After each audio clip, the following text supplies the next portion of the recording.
I think me and my entire lineage just pissed their pants simultaneously.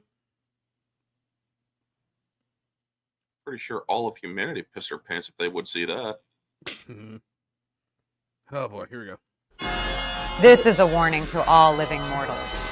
That who shall ever open this chest of demons will release 13 of the most terrifying ghosts upon the face of the earth.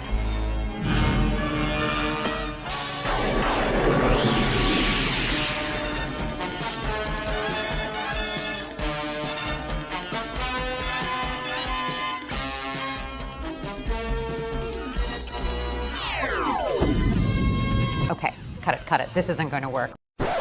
Let's try some nostalgia bait. It's mighty strange. You looking happily range. I can't settle this in bed. Or have you picked your target yet? It's ending. Don't your dog bite? It's ending.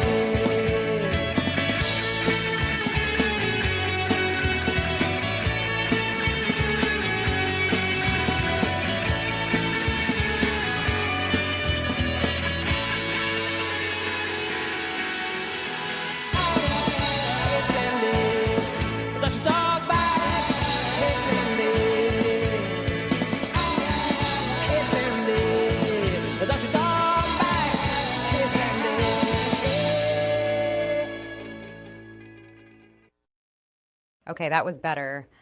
But let's try something a bit more cinematic. Hey, where my broken arrows at? They try to tell us we can't fly. Like we too broken or something. I mean, I'd rather let them know. Hold up, hold up, hold up. My squad about to roll up. Hold up, hold up. My squad about to roll up. Get them balls up. Get them balls up. Get them balls up. Get them balls up. Hold up, hold up. My squad about to roll up. Hold up. Hold up, my squad about to roll up, all the way up, get them balls all the way up, get them balls all the way up, get them balls all the way up, get them balls all the way up. Broken arrows get bows up, sometimes I pray with my nose up, thinking about when the world crumbles and my whole squad just goes up. Whoa. Ain't gotta worry, we straight like an arrow, yeah. Ain't gotta worry about faith, nope. I'm on that straight and the narrow, yeah. I just go straight like an arrow, yeah. Yeah, that's the shit I like. Let's start the Barroom podcast. Take it away, Jacob. What up? What's going on, ladies and gentlemen? We're episode 136 of the Barroom. I got my lovely group of co-hosts joining us here on tonight's show.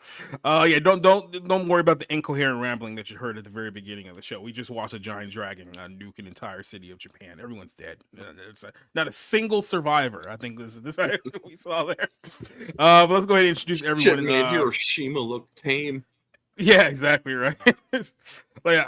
Oh man, Cider missed it too, and he's the big Super Sentai fan now. That sucks for you, Cider. But before then, we'll get to our good buddy Orange Hat. How you doing tonight, Orange? Oh, I'm a 40-year-old man. How do you think I'm doing? I'm gonna say I can hear it in your knees right now. It's just like, I'm 40. Right? Yep. Just no cartilage left in those knees at all.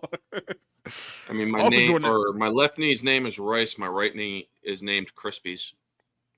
Oh, get it because they crackle when they pop. No, I'm right there with you. Also joining us here, our good buddy, freshly cut Rob Motto. How you doing there, Rob? I'm doing good. So yeah, no, I'm definitely losing my hair. I have been for a while, but yeah, it's good. Was today the first time of acceptance? It's good to accept the fact that you're slowly dying. It's fine. No, it's fine. There's just nothing to talk about right now for me. Like all I have are old movies. There are no new movies. And sports it's just not doing it for me right now. So got the Super Bowl coming up on Sunday, but slim pickings right now on the pop culture landscape for me. I mean, the movies are just absolutely abysmal right now. I've only seen like 3 movies so far this year. I saw Flight Risk. I saw Hitman 2, which is a Korean sequel to a movie that actually gave my best film of, I think it was 2021, if I'm not mistaken.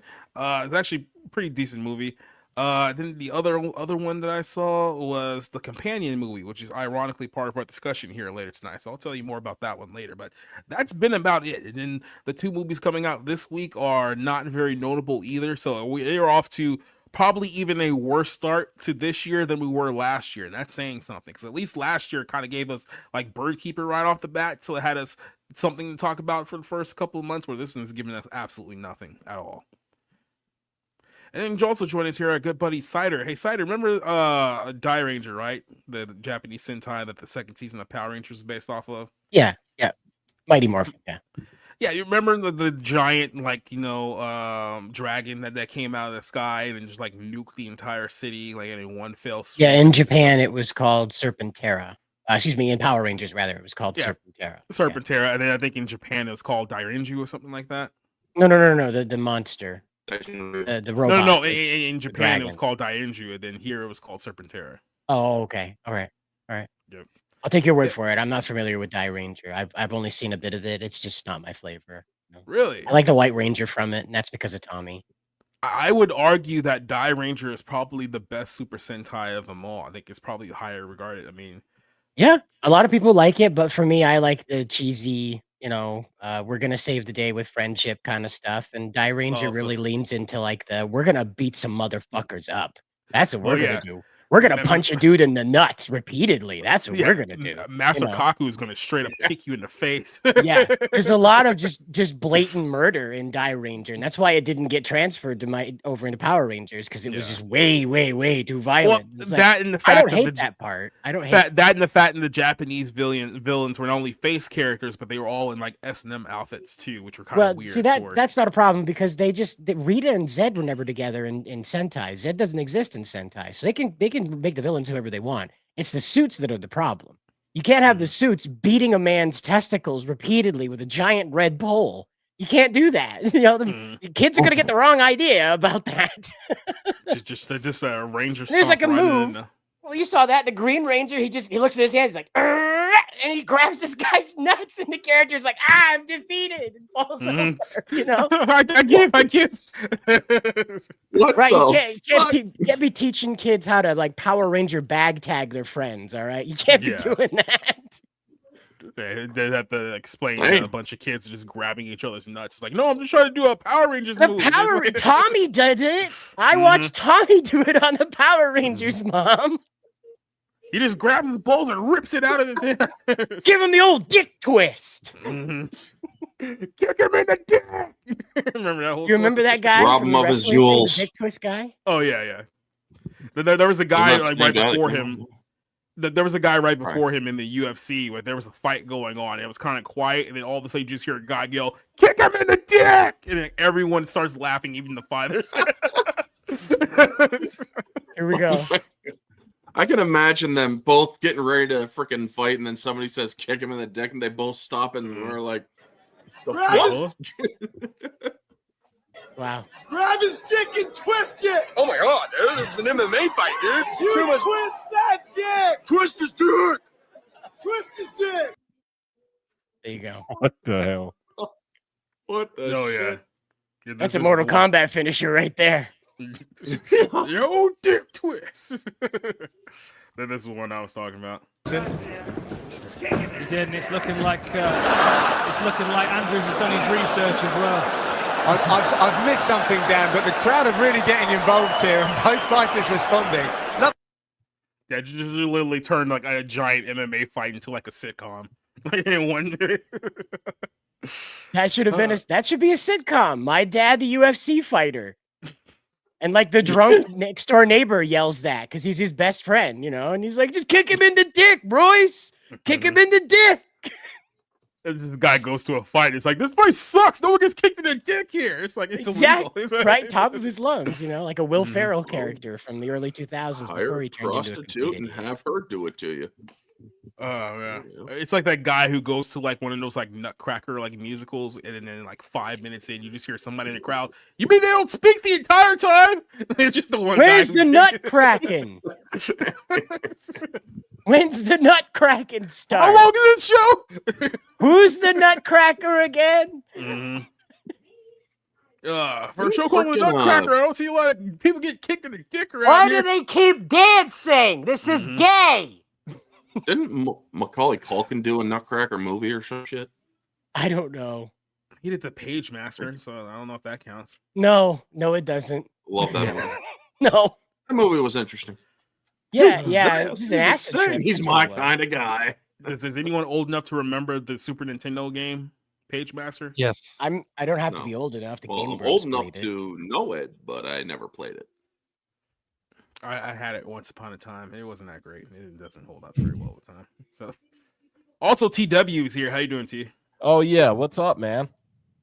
You know, I will say this. This is the first time in 4 weeks that we are going to do a show that has nothing to do with professional wrestling. I'm happy about that. I managed to go 7 days without pissing without pissing somebody in the WWE off. I know it was a rough one there, but you know. Shit, man. Are you going to be okay, Jacob? I'll be all right, you know, as long as I don't get another female WWE champion whining about something I said on Twitter 4 days ago, then yeah, we should be good for now. And I'm pretty sure someone will get butt hurt again. Because She wants to look like an androgynous piece of shit. She can look like an androgynous piece of shit. That's her fucking right as an American. I mean, look, if you want to look like, you know, one of those brat dolls that somebody just scribbled all over it, that's you. You can go do that. Oh, yeah, the ghetto brat with doll. one of his horns. Yeah. Those ghetto brat dolls that got Pretty caught sure under the they cut barbecue off on grill for. Yeah, right. Let's go ahead and introduce everyone in our chat listen to us tonight. We're here on Rumble, YouTube, and on Twitter. I don't know when are we gonna get face tattoo Barbie? You know, that's the one we're missing. We got like scientist Barbie, wheelchair Barbie. When are we getting face tattoo Barbie? Prison dyke Barbie. Right? Like we need that. We need Orange is New Black Barbie, obviously, because that's a thing. But you're not going to get any of the children hot can be ones. You're going to engaged get like the 300-pound Rosie O'Donnell looking one. with. Yeah, that's the only one you can buy. Yeah. That's it. They tell you there's other ones, but that's the only one you can buy. It's the only one. It's like a lightning collection. It's the only one that's being sold at Walmart. Right. The other one's being sold in like some European store you've never heard of. You know? Yeah, right. Who do we got here? Secure Meter here saying that with freedom and passion, let's go mix it up. So how you doing tonight? We got Neozoic here saying, hey to all you fun people in the chat. He has a couple questions for us. Which epic historical romance film would you rather watch? Dr. Is this Zhivago? Zhivago. Yeah. Or Victor's Fleming, Gone in the Wind. This is definitely a Rob question. I'll shoot this one over to Rob. Yeah. I assume you're asking me when my internet froze. So yep. I'll just say I know Gone with the Wind is the classic. It's probably considered the top 10 all-time film in pretty much every category. But I'm going to go with Dr. Zhivago, a movie I absolutely loved when I first saw it a couple years ago. I mean, even among cinephiles, it's not really beloved. It kind of gets picked on for being too long. But I really like it. I really like David Lean's movies of that period. Lawrence of Arabia, Bridge on the River Kwai, and Dr. Zhivago. So yeah, go with that one. Has anyone else even seen either of these other two movies? All right, then. So there you go. We're going a little. My parents tried to watch Dr. Zhivago 3 times. My mother thought it was great, but never saw the end of it because it was just too long. You know, they couldn't get to the end. We tried over 3 hours times to watch the movie, and we even did the chapter select, and we couldn't get there. Yeah. Bonus question here: what's your favorite comic book couple? Example like Superman, Lois Lane, Spider-Man, and Mary Jane. I mean, there's a few good examples here. I mean, what about like Tony Stark and alcoholism, or like Wolverine and crippling depression? Like, are those examples? Well, you know, Marvel Rivals, the video game, is flirting with a fan fiction favorite of mine. I used to write these types of fan fictions. I wanted Wolverine and Aurora Monroe Storm to become a couple. I thought they would have been a great pair for the X-Men team. It would appear that the video game made in China agrees. So they're pairing them together somewhat in the story of Marvel Rivals. So that's the pairing I want to go for. They were a couple in Age of Apocalypse. Great. I'm not an X-Men guy, but I like Wolverine and Storm together. So As for me, Batman and Lois Lane. wait a minute. Fuck Clark. Oh, okay. was Batman and that Lois a Lane. recent issue where you find out that Superman was getting cucked out by Batman? Is that The way that you said that, though, Superman, Batman and Lois fuck Clark. That's quite a statement there, Orange. You have to have like balls of steel to go out there and try to cheat on Lois Lane, knowing that her boyfriend can literally punch you into the sun if he wanted to. Yeah. In several universes, did just that. I've always liked the Batman Wonder Woman combination, so I'll just go with that. That's just been overdone to shit, man. Why not Superman? Yes, I have a very basic understanding of comic books, so that would make sense. I just want to say so far, so he's Catwoman, a basic. I just want to say so far, Catwoman is going to be alone with her cats. Just want to say, like, so far. Yeah. Well, she's got a lot of. Well, I'm not gonna say it. I don't want to get you demonetized. Yeah, there's a whole lot of cat jokes we can make right now, but we're not going to do that because we're a family show here. This is a Christian Minecraft server. Hey, Yes. Selena Kyle is a classy lady or something. Something. Hell to the lovely Leslie. Classic harlot thief person. Leslie Tarkin is here saying hail to all you lovely people as well. I think she's going to go with Dr. Zavago as well. What else do we have? She also says that Hal Jordan and Carol Ferris from the Silver Age Green Lantern books. What else do we have here? It says, have you watched Botchamania? I have not watched Botchamania legitimately in like almost 10 years. That's how far much I've Botchamania. Botchamania was a YouTube channel that got popular like 10 years ago because they would basically just like replay all the wrestlers like messing up spots or like, botching their lines and stuff like that. So like all of the fuck ups of pro wrestling, man, that where like became a big thing. So what else do we got going on here? Vanya saying, what did everyone eat today? And I simply reply with, none of your business. That's what I ate today. I haven't eaten anything yet. I will soon after this. I will tell you this though. What I did is I went to the store and I got like the one London broil cut of beef. I cut it down into like thin layers and then kind of glazed it in barbecue sauce and a little bit of spices. It tastes like the most kick-ass like hot beef jerky that I've ever had in my life. And I'm probably gonna You had a London broil today. Yeah. Same here. Nice. Hey, look, people talk about it's a cheap piece of meat, but tell you what, if you prepare it the right way, it don't matter how cheap it is. That's all you gotta do. Oh yeah. Lunch twins. There you go. Steak buddies. Taste that bitch in red wine. Not really a wine guy. I don't know about you guys, but no, wine was never my. I don't drink it recreationally, but I use it for cooking. I've known, this is going to expose me a little bit. I know a lot of women who love their wine, probably a little too much. Let's just put it that way. But yeah, to some dangerous degrees. Yeah. Before I got sick and they gutted me, I used to just be able to like do vodka and like whiskey and like gin, all of that. The only thing that would make me stick to walls like Spider-Man, where like I couldn't stand on my feet, were wine coolers. For whatever reason, I could do hard liquor all the live long day, but 3 wine coolers, and I'm just like, oh God, oh God, help me get to the bed. I can't. I've told this story a couple of times before. I'm just gonna repeat it again. There was one time specifically in my birthday where I had, I'm not even making this up, I had a drink called an LA water. Look it up, it exists. I had an LA water. I had brown? 3 Henny and Cokes. Actually, it's purple, believe it or not, but I had 3 Henny and Cokes. I had a pint of Guinness. There was a shot of Patron, which was probably a big mistake. Jeez, man. And so we were sitting there, and by the time I got done with my 3rd Henny and Coke, I was like, oh, I'm fine. There's no big deal. And then I stood up. And then I realized, oh, yeah, okay, this is a problem. It was all downhill from there after that. Yeah, I didn't tell you guys this, I don't think, but after I think it was our first Oscar drunk stream, I needed help off the toilet because I was so intoxicated from the amount of wine I drank and the lack of food I ate. So, yeah, I mean, no one's ever going to go back and rewatch that, but yeah, I wasn't blackout or anything, but I was pretty much gone by the end of that. Well, I mean, in the worst case scenario, there's always like that picture of you just face first on the ground with like your pants hanging down because you were on the toilet. So that's a picture you don't want coming back to haunt you in a couple of years. Yeah, no. I was I never passed out or anything. I was just, but yeah, I was not. It was not good. Yep. Leslie had a question here just real quick that regarding the Fantastic Four trailer. I did see it today. I know Orange had some thoughts on it, but he's gonna cycle out of here just real quick so he can fix his connection. But I saw it. I mean, it's obviously playing a lot of ode to kind of the classic like 1960s like television style films. I think the style makes it intriguing, but the casting for me is just too much of a of a get around. Like I don't buy Pedro Pascal as what's his face, Reed Richards.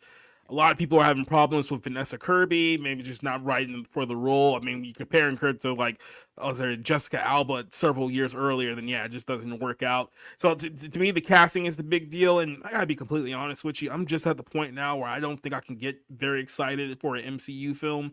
And at this point, I think we're too far gone for me. Like, oh my God, it's Galactus! Everyone, Galactus is back! Aren't you excited? Yeah, I mean, I watched it, and the only thing I really enjoyed about it, aside from them producing, Ben Grimm the Thing correctly, and not Michael Chiklis's, Chocolate the Thing, Chocolate Bar the Thing. I really preferred Reed Richards' line there. Pedro delivered it very well, and he says, "Every Sunday we sit down here for dinner." I think that's how the line goes. Every Sunday we sit down here for dinner. And that line alone said to me, okay, I will at least try to pirate this movie. I won't straight up ignore it like I have everything else they've been putting out. And that's it, because I truly want to see a superhero family behave like an American superhero family. So if they're going to show all these characters sitting down and having dinner on Sunday, even if they're all fricasseed like they were at the end of that Avengers movie when they went and got their shawarma, I'm okay with that. As long as Reed says every Sunday, and he's there. If God bless them if they go and they pray. I don't know. I don't know what'll happen. There might be roaring, cheering in the theaters if Reed Richards and Ben Grimm and everybody sits there and has a prayer to their respective deities. That might be pretty something if Disney goes and does that. That's a huge statement to show the Fantastic Four having prayer. But it's Disney, though. Do you really expect that out of Disney? He said Sunday for dinner. That is a pretty big statement. And in the 1960s, Christianity wasn't on the run. So I don't know. I don't know. Still Disney, though. I really have no opinion on this because I mean, I like Vanessa Kirby, but I couldn't tell you whether she's going to be right for this. She might be wrong, and she just took the money or whatever, just took the opportunity to be in a big, kind of blockbuster. She was in the Mission Impossible movie, but she really hasn't been in a lot of stuff that kind of like sells her to a wider audience. So maybe it's a good choice. I have no idea. Pedro Pascal annoys the shit out of me for the most part. He can be a good actor, but he's just some of the roles he's chosen has just kind of alienated me a little bit. And I have no idea who else is in the movie. So not for me. It's not so it doesn't, but whatever. Vanessa Kirby's great, or at least she's great to look at. But other than that, that's all I got for this one. Hey, Orange, what did you think about the trailer? It had an interesting couple of visuals with Galactus in the sky and whatnot, or rather his shadow on the city, and him looking over at Lady Liberty like, what the fuck? But I'm honest, it's not that interesting. I mean, I'm seeing Ben Grimm without a gravelly voice. It's like, dude, seriously? Like, what the fuck? You sound like... Never mind, I'm not going to go there. But also, Vanessa Kirby, she looks like she is...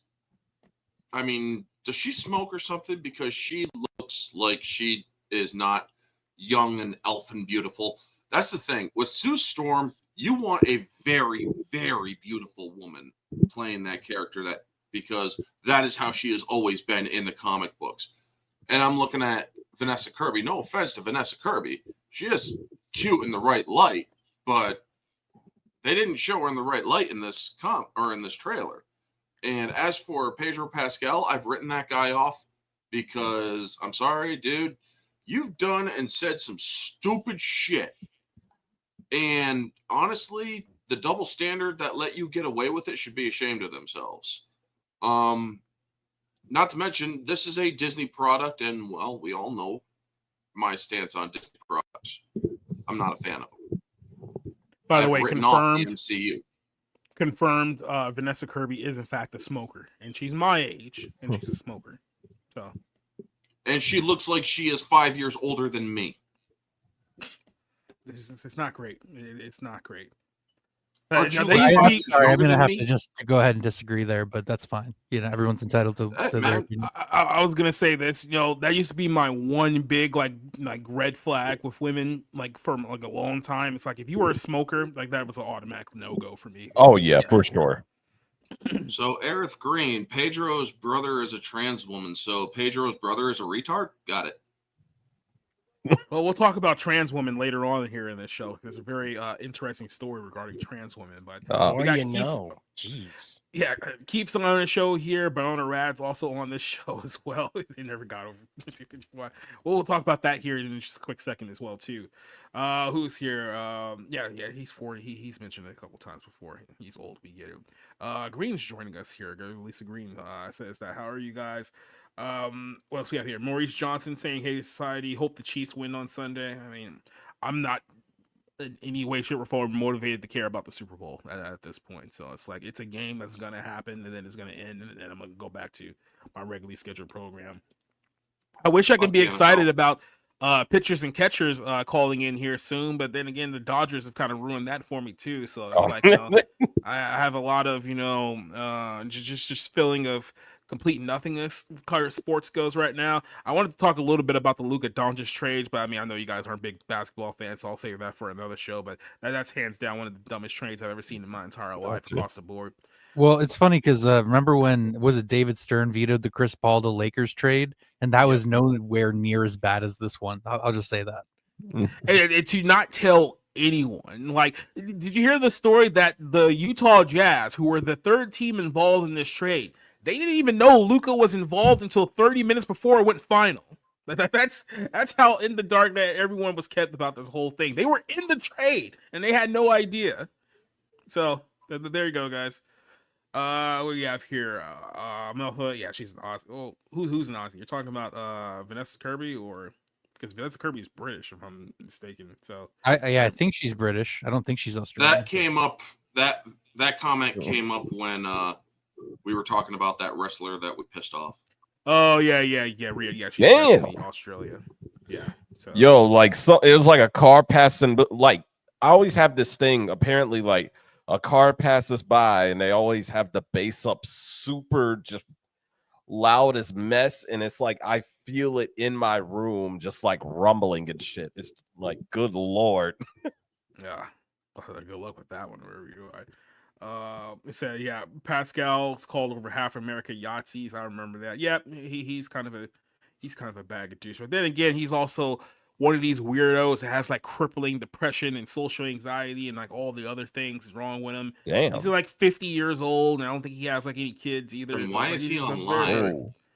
He's That's a what I'm very, saying. very weird individual. The Bulls got picks for Levine. Yeah, the Bulls made another stupid move too, but I mean, let's be honest, no one's taking the Bulls seriously since Jordan left. So I mean, that's just the way that it goes for them. Yep. And with that said, let's go ahead and get into our topics. I got a couple of I got a real one topic here tonight. I got some couple of interesting discussions, and then I got a little bit of a surprise for you guys here because we're taking it all the way back on today's show. But let's okay. go ahead and start off this show hot with Adolf Hitler because UFC fighter Bryce Mitchell decided that he was going to make some very, very interesting comments regarding Hitler that pretty much drew the entire MMA world's eyes, and Dana White cut one of the best promos after I this think that I'm I've too seen white to be in here quite right some now. time. Considering boy. where I was born, should I be here?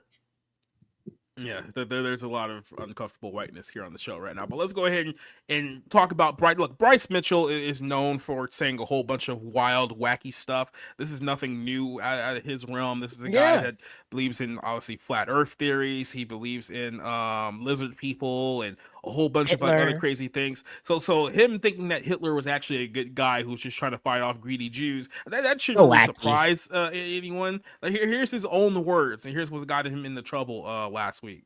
Hitler, hell and the Nazis. I really don't think that he was, because I honestly think that Hitler was a good guy based upon my own research, not my public education indoctrination. I really do think before Hitler got on meth, he was a guy to go fishing with. He fought for his country. He wanted to purify it by kicking the greedy Jews out that were destroying his country and turning them all into gays. They were gaying out the kids.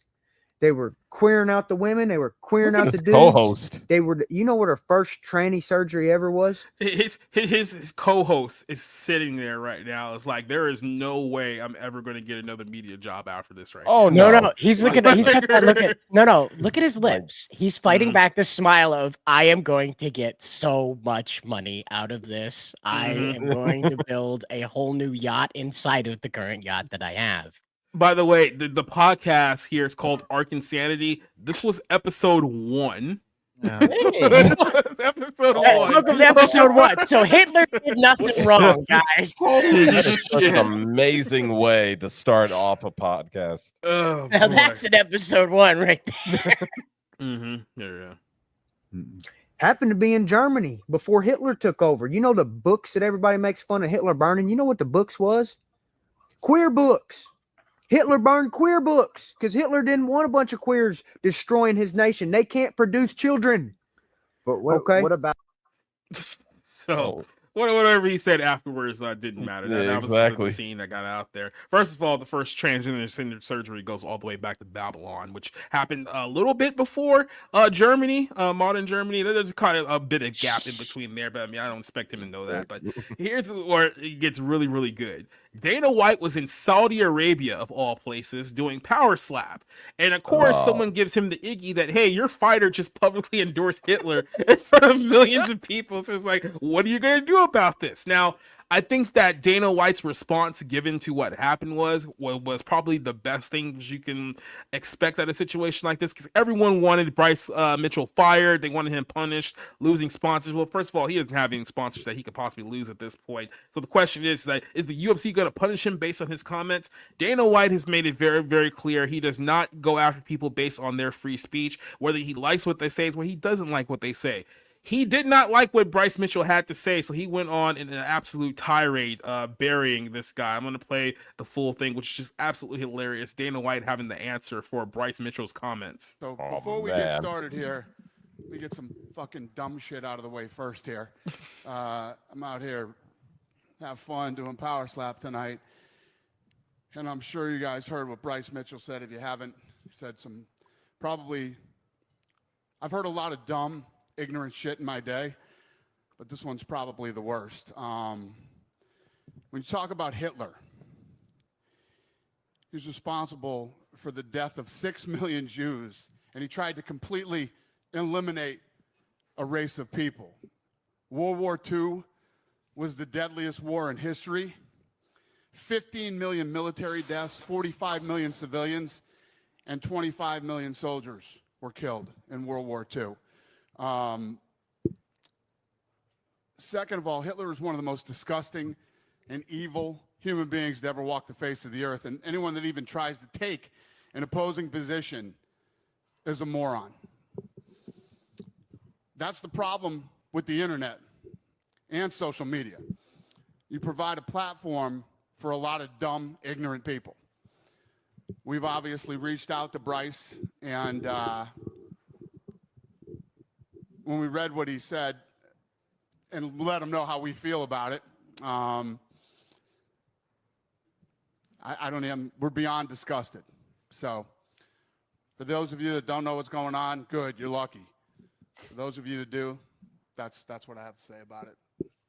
Who's got the first question? Hey, Dana. Hey. It's obviously not a fun topic to talk about the Bryce stuff. I think that's a great statement that you just gave. Does Bryce Mitchell face a punishment from the UFC for saying what That's what everybody wants to hear about punishments. Free speech. I don't have to love it. You don't have to love it. You know. I agree with that, the free speech sentiment. Is there a concern, though, right, if he goes out and wins a fight and gets a mic, Well, that's the beautiful thing about this business.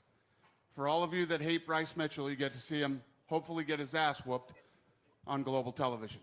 I mean, what do you want me to say about it? You know where I am with free speech. We're disgusted by it. I think he's probably one of the dumbest, literally one of the dumbest human beings. Let's not forget that this is a guy who took a drill through his nutsack, then had to reverse it and put the drill back out of his. That's the level of stupid that we're talking about here. And I could probably go on for 10 minutes talking about how dumb Bryce Mitchell is. But guess what? Bryce Mitchell has a podcast. I believe this was episode 1. What a way to start. But that's the world that we live in now. Dumb people who are really stupid and really ignorant can have a voice. We don't have to agree with it. We don't have to like it. I'm giving you mine and the UFC's position on what he had to say. And this is no different than things that I've said about Strickland, But I will say this. Out of all the dumb, ignorant shit I've heard in my life, this has to be the dumbest and most ignorant. Last thing from me on this. When you spoke to Bryce... There's more. Don't worry. This is disgusting. Did he have any sort of I was just talking, or did he walk it back at all? His thing was, I'm sorry if I put you guys in any position and, But not sorry for saying. He's stupid. He's dumb. You can't fix dumb people. You know what I mean? When you have somebody that's really, hitting him in the head stupid, repeatedly didn't fix what it. We're talking about here. What do? How do you talk sense to a dummy? I'm pretty sure all the CTE that he's getting from the UFC is going to make that matter much better over the course of 20 years of his life. But yeah, so that's the whole situation, where it stands. Bryce did make a statement kind of walking back his statements there, but based on what he said in the video, I don't think he really walked it back too much there. I mean, it sounded like he meant what he said. He even went as far to clarify after extensive research that was the conclusion that he decided to come to. So yeah, but hey, UFC, they said that they condemn his comments, but they're not going to punish him any further, because Dana knows that, look, if they punish Bryce for what he says there, you're going to start a complete domino effect of every time somebody says something that is somewhat deemed offensive, then we have to punish that person too. So if you come out in support of Trump, or you come out against Black Lives Matter or against Pride Month, whatever the case, now everyone's going to be like, you need to punish him too, just like you did Bryce. And he's like, we're not doing that here. It's like, we're not going to support what he said, but we're also not going to start this domino effect of punishing all of our fighters. Green said it earlier too. Like, you got to keep in mind, UFC is owned by TKO, and it's absolutely night and day. Because I guarantee you, without any shadow of a doubt, if a wrestler in the WWE made the exact same comments that Bryce Mitchell made, not only would he been immediately fired, he would have been blacklisted from every wrestling organization on this planet. He never would have worked again had that happened. So it's kind of a night and day versus the way that Dana White runs his organization and Triple H runs his organization. So Rob, I'll start this one off with you. What is your take on Bryce Mitchell's comments and Dana White's response to it? Look, I'm somebody that I like to stick my neck out there and say things to rile people up and get people talking, and all of that was kind of just ridiculous nonsense. So yeah, it's just I think Dana White's response is perfect. He dealt with it as a businessman. He understands fundamentally why his product works, why the type of fan base he has, and it's like, look, this is stupid. Okay, what this guy said was stupid. It's irresponsible, but hey, you can go see. You hopefully see him get his ass kicked. So I mean, while not exactly promoting his product, he still knows how to kind of like frame it for the fans, frame it for the people that are going to kind of be there event after event. I don't watch UFC. It's not what I'm interested in. I've never really liked it. If there's like a watch party going on, like, yeah, I'll join in and I'll watch it, but it's just never been my thing. It really took over where boxing left a hole in that market. So, but Dana White's done a great job. I have like a lot of the things he said publicly.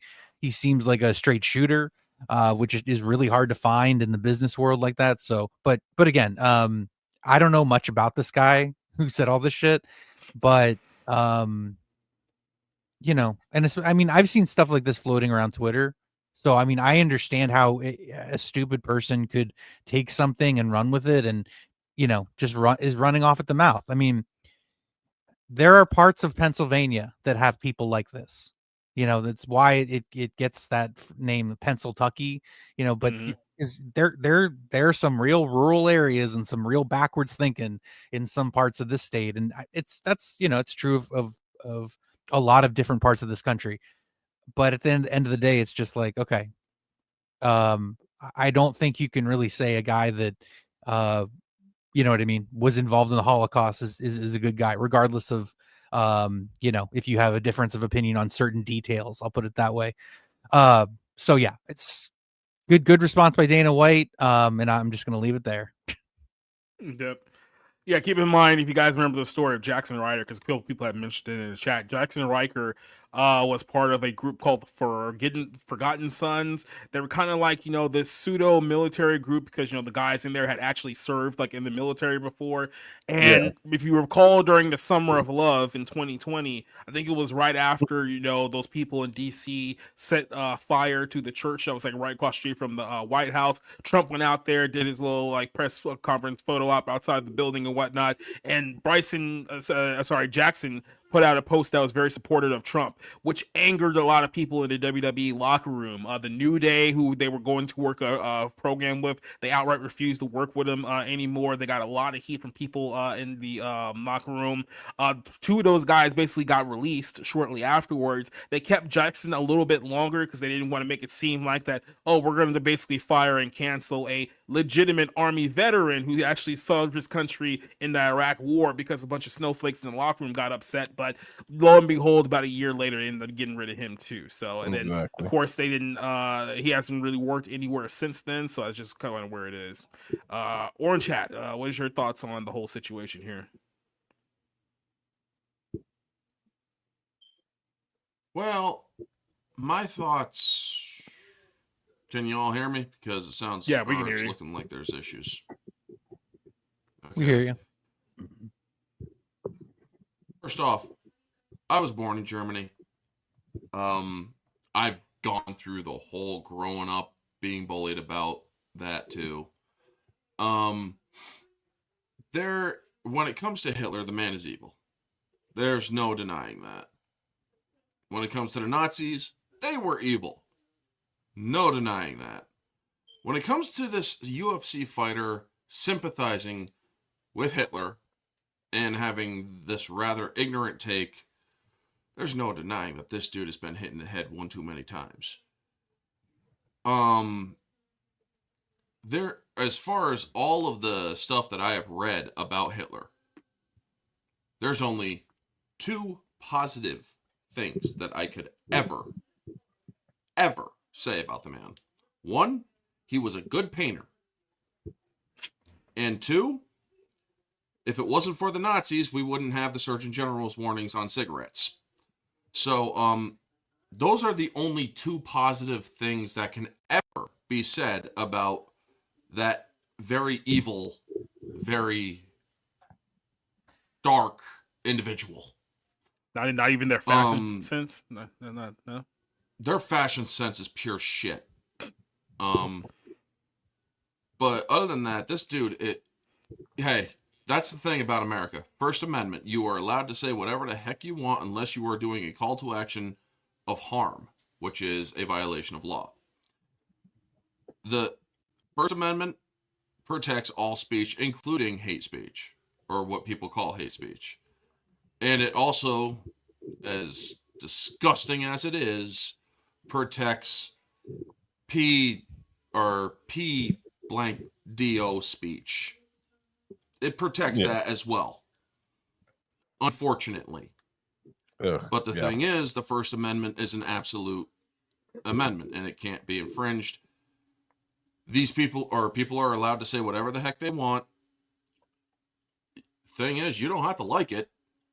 And you know what? Place your bets. Hope the dude gets the shit kicked out of him in his next fight, and there you go. I mean, if I was a betting man and if I had money, I'd throw a lot of money down on this dude getting his ass kicked. Oh, yeah. Yeah, I think his But those are my thoughts. last fight was actually a month ago, and he did win that fight via knockout, but he hasn't been scheduled for another fight since. So be very, very interesting to see the reaction he gets during his next time out. Cider, what's your take on this? Well, to be honest with you, I think it's just foolish to say anything about Hitler when you are on the internet if you're not making a joke. I mean, that's you know, even documentaries run a very thin line these days because people tend to take that stuff pretty on the chin, thanks to the Democrats re-weaponizing Hitler. I mean, out of all the horrible people that have killed people in this on this planet, right? That guy seems to get the most free press. Like Chairman Mao wiped out 80 million people, and we're just like, who? Some Chinese guy in a brandy gray suit? Who? What's that guy? We have no Stalin, idea. who was alive during the exact same time period, he killed far more people than Hitler did. Yeah, and exactly. And nope, we just doesn't matter. Starved people to death of his own country, even. Just like, oh, he's got a funny mustache. Everyone was like, oh, well, those were his own people, though, so it don't matter. Like, He what? airbrushed that guy out of a photo once. Funny Stalin, such a funny guy. You know, and they did that's just He also it. So- airbrushed him out of life too. Yeah, well, you know, and so again, like Hitler gets the most free press on this. He's the worst person that ever happened ever, and then you get people that are like, I know what'll get me clicks is if I go out here and I say something nice about this guy, and that's what you end up doing. It's like the old wet paint sign. As soon as you put up a sign that says there's wet paint, there's going to be some asshole that has to touch it to find out. As soon as you tell them that Hitler's bad, there's going to be some asshole that has to find out if it is or not. Yep. TW, what's your take on dumb down? I'll let Rob go.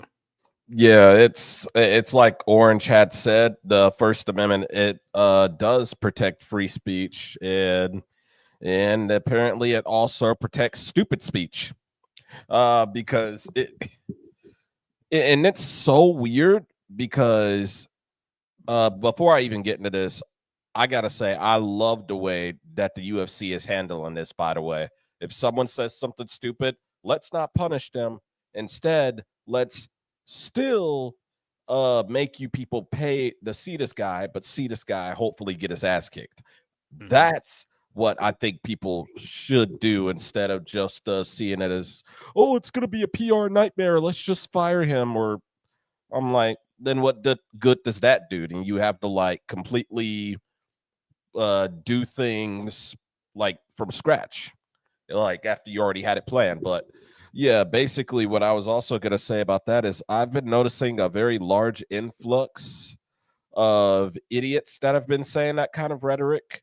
Also, like if Myron Gaines, someone from like Fresh and Fit, if anybody knows about that guy, and then you've also got people like Nick Fuentes.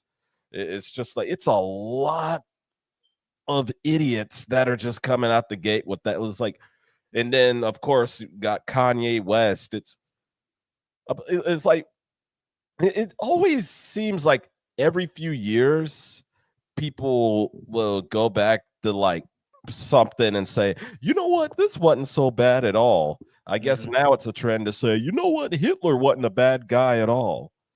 It's like, every couple of years, somebody says, "I go, okay, guys, let's talk about the Jews." Now, if we go back to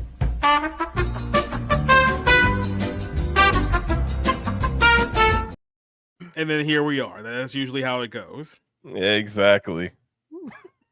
Go ahead, Rob. I just think it's funny because I mean, this is just a random movie connection, but the end of like Field of Dreams, which came out right at the end of the Cold War, it was shot in 1988, so it was technically shot, but even though it came out in 1989, and you have Amy Madigan talking about, you know, trying to prevent the censorship we had under Stalin, you know, and so it's, I mean, there are these references throughout even movie history of Stalin and Mao and them killing basically over 100 million people, and you know, justifying it through these ridiculous, you know, it's for your own good kind of sensibility. So there's a lot of awful people throughout history that are responsible. I mean, there are people that never, I mean, Genghis Khan, you know what I mean? Like there are people, and obviously like it's deplorable because we're talking about like somebody that is responsible for the death of millions of people.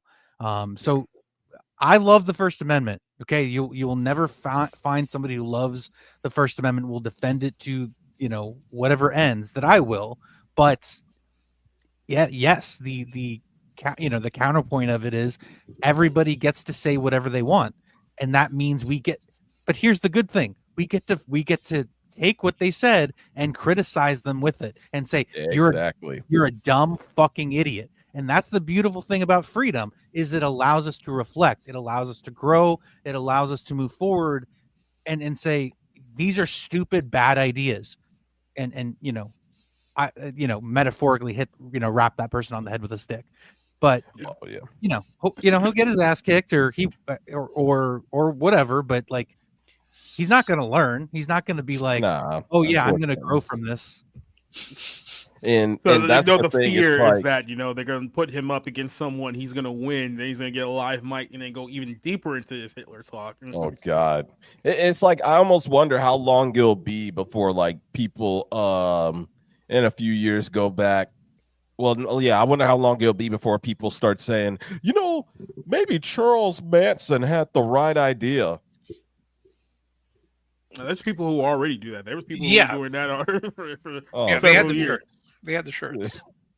You remember when that fucking movie came out, when Once Upon a Time in Hollywood came out, and they were like, oh, we should empathize with the Manson family. I was just like, my head's going to fucking explode right now. And this was 6 years ago, but I still remember that. Like, and we've seen this movie. Okay, I've seen that movie a couple times over now. It's like, you people are absolute morons. Yeah.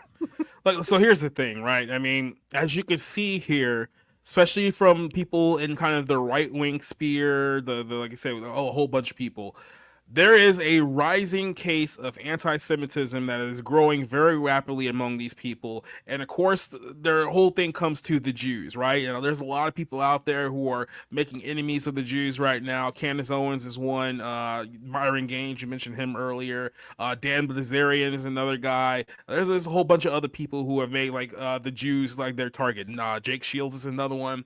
So because their hatred of the Jews is growing so rapidly, they're coming to the stupid person's conclusion that, anyone who considers themselves the enemy of the Jew must be someone who's a good guy in the realms of history. Now this is where people are trying to rewrite history to be like, well, was Hitler really a bad guy, or was he really a good guy who was fighting for it? Like, stop. Just stop. Like, guys, like, there's no need to do this revision of history with Hitler or Stalin or Mao. It's like they were all mass murdering psychopaths. So we don't need to go one way or another. It's like millions upon millions of people are dead because of these individuals. We don't have to sit there because because that one was non-Jew and this one was Jew. It's like there's a lot of people out there who have an opinion, and they're also really, really dumb right now. So kind of on a more spiritual level on this whole situation, we've talked about this on the Bible Lens over the last few weeks. I think that there's a spiritual reason why you are seeing so many people who are growing this narrative against the Jews, because we've talked about end times for so long here now. When it does come to that time period, guess what? The Jews are going to be back on the menu, and there's going to be a big target placed on their backs, a big target placed on Israel's back, based on the notion that, they're not really Jews and they're not really Israel, and a lot of people are going to buy into it. So from my perspective, I see this kind of as a fulfillment of things that is to come, and Bryce Mitchell and his comments isn't very surprising to me in the grand scheme of things. Like I said, no one goes to a guy like that for intellectual takes. Let's just put it that way. When he was saying things like, some people agree with, well, maybe the Earth is flat. Maybe what was his other one? He said something regarding like SARS a couple years ago that I couldn't even remember exactly like what he was saying, but it was something that was kind of off the wall too. But he's had these moments of time and time again. He's going to continue to have these moments because he is basically the crazy dumb Southerner guy. Like, he is that person through and through. It ain't a gimmick. It's not, his or he is straight out of Arkansas, as they like to call it there, and he is every bit of the dumb redneck that the people on the left see every single day. But like I said, I don't mind Dana White's response to this. He was very, very emphatic about the fact that he does not support Bryce Mitchell's comments, but he also basically poo-pooed any idea of them coming after him or trying to ban him and kick him out, because he knows exactly the type of people, especially in the media, who want him gone just so they can weaponize words against their political enemies. And Dana White is quite literally the last major sports figure, commissioner, whatever you want to call him, that will actually take a stand for free speech. Everyone else would have folded and be like, oh no, I can't support something like this. It's like, look, it's an individual sport. People are free to say like whatever they want. It's not like a team sport. It's not like, well, we have to get rid of this guy because he's ruining the rest of the team. No one's going to do that. So until somebody stupid, like, I don't know, ESPN or Nike or Reebok, someone around those lines be like, well, if you don't fire so-and-so, we're going to pull our multi-million-dollar. They're not going to do that over a brand as big as the UFC. They're just not. No. Until somebody actually does try to pull a card like that, they're not going to go away. What's his name? Bryce Mitchell is going to go away. Dana White isn't going to go away. He will probably step down before he ever allowed that to happen. That's kind of where we're at right now. So any final thoughts on this one before we jump over to our next topic? Hey, just real quick, I was listening in while I was on my way here. And it's curious, minus the Hitler was like actually doing good part. My commie friend believes the same thing that Bryce Mitchell does, that they were targeting trans, that was the first the first people that Hitler targeted, and that they were burning the trans books because of all the research that they found during the Weimar Republic era. So it's curious that you have all of these very interesting things connected to trans history, apparently, that is all connected to the Holocaust, because apparently the Jews were not the real victims. Why? I'm sorry, I just got to interrupt you here. Do you know why your friend's an idiot? Because you see what just happened there. Your friend just gave essentially an ode to the people making the argument that, oh yeah, see, Hitler was the good guy because he was trying to burn all the trans books. And no. Your friend comes along and be like, oh, by the way, they were burning all the trans books. It's like, I hate to break this to a lot of people. The whole trans identity didn't start in Germany in the 1930s. We're talking about something that goes back thousands upon thousands of years. I couldn't tell you why she believes this. I'm just reporting that because she's the left-wing dummy version of Bryce Mitchell. But Rick, that's just that leftist, like, oh, trans people have always existed, and you've made them hide and be other it's that like rewriting history bullshit where it's like, look, yes, there are outliers, there are whatever people, hermaphrodites, whatever. There are people that have been born throughout history that have existed, but the idea that they exist in large numbers and have it just hidden away is complete nonsense. Well, you know, they always find hidden figures from history. I mean, have we not seen the movies in the past few years where we had like that? There was literally one called Hidden Figures that had to do with NASA. Solid advice. Don't get your history from movies. That is true. No, I'm just pointing. Really happened. So. Yeah, so no, just pointing out that it just seems very strange that Bryce Mitchell and my commie friend have the same idea about, like, yes, the Holocaust was begun because trans and Hitler didn't want trans people. It just seems very strange. It's a strange fixation. Like I say, your friend's dumb. Like, there's no other way around it. I'm pretty sure she's the same person that's going to be out there talking about, oh, this person's a Nazi, that person's a Nazi. Then she's going to go out there with her Palestine flag, screaming to the river, to the sea. So, yeah, there's no irony there, like, whatsoever. She's just dumb. But that's a topic for another day. Speaking of dumb people, let's talk about this trans actor who pretty much ruined Hollywood's plan of parading around trans people during the award ceremony, because there's some interesting tweets that came up over the course of the last couple of weeks. There's always a tweet. So here's what happened here. Hollywood, especially now that Trump is back in charge, was preparing to parade around this movie called Emilia Perez, which is an absolute abortion of a film. It just absolutely is. This 50-year-old man masquerading as a woman was supposed to be the first transgender nominee to possibly win Best Actress. All this hype was going into this because they were going to use this movie as a platform to prop up the trans community in the face of Trump. It got like 12 award nominations, which is absurd, but this was the plan for Hollywood for the course of the next month. Then people started digging up old tweets from this individual's Twitter account showing him slamming Islam, calling George Floyd pretty much a fraud, and a multitude of other things. So now the left-wing community, who was already kind of upset by this person to begin with, wasn't exactly a big fan of the whole trans representation of the Emilia Perez movie. That's a whole other conversation, but they're really not happy now because old tweets have resurfaced making derogatory comments about Muslims, George Floyd, the COVID vaccine, and Oscars diversity.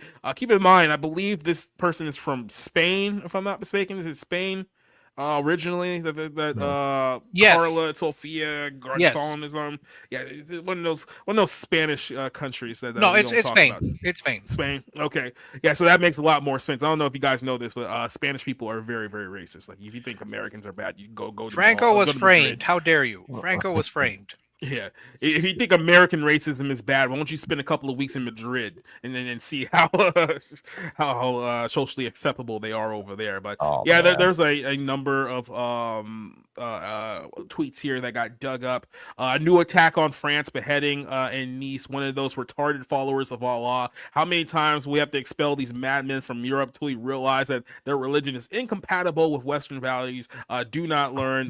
Thank you. There's the president of Turkey there, which Turkey, another very, very interesting country right now. Islam is a hotbed for an infection for humanity. It needs to be urgently needs to be cured. Doesn't seem like she's the big fan of the Muhammad. I don't think that they're the big Muhammad thing. And then again, Clearly. Muhammad wasn't really a big fan of them either. So I mean, I could see that makes sense. How many more times in history will we have to expel the Moors from Spain? Have we not realized that this threat of civilization means, which constantly attacks the freedom and the coherence of the individual? It's not about racism, it's about Islam. Islam is wonderful without any kind of sexism. Women are respected. They're respected a lot when they leave their little square in their face. And also in that, by the way, I'm just laughing at this whole thing because it's like, I was unfamiliar with your game, sir. I'm just going to say that here. But yeah, the squares on your face and on your eyes and your mouth can be seen, and only if you behave well, although they dress like that presser. What a disgusting, deep disgusting humanity. So there are a lot of things that are very, very not favorable towards Islam. There's also some posts here about George Floyd. I don't think that very few people ever cared about George Floyd. He was a drug addict, swindler, but his death served once again to demonstrate that there's a lot of people who still consider black people to be monkeys, with outrights, and consider policemen to be assassins. From their posts, they're all wrong.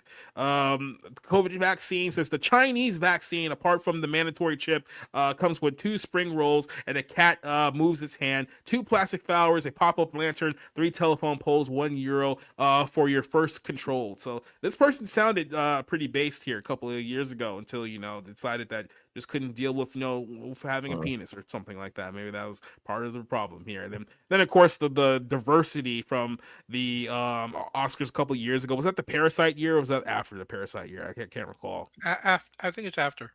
It was after. Okay, I thought maybe it was around the same time. But saying more and more, the Oscars are looking like a ceremony for independent and protest films. I don't know if I was watching an Afro-Korean festival, a Black Lives Matter demonstration, or the 8M role. Apart from that, ugly, ugly, ugly gala. So apparently, people in Hollywood did not do proper research on the person that they were literally propping up as the George Floyd, unironically, of the trans community. And now there's talks about Karla here being banned from any kind of award ceremonies.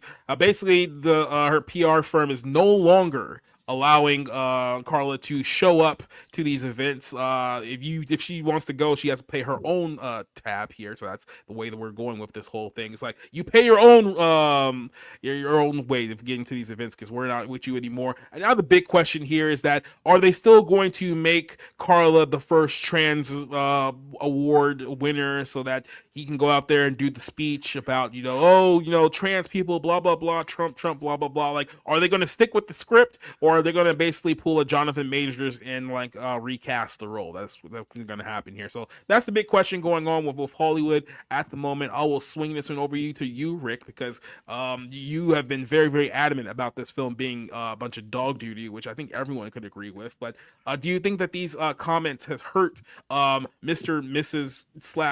/ question mark Karla's chances of winning for Best Actress in the Academy Awards? Probably not, honestly.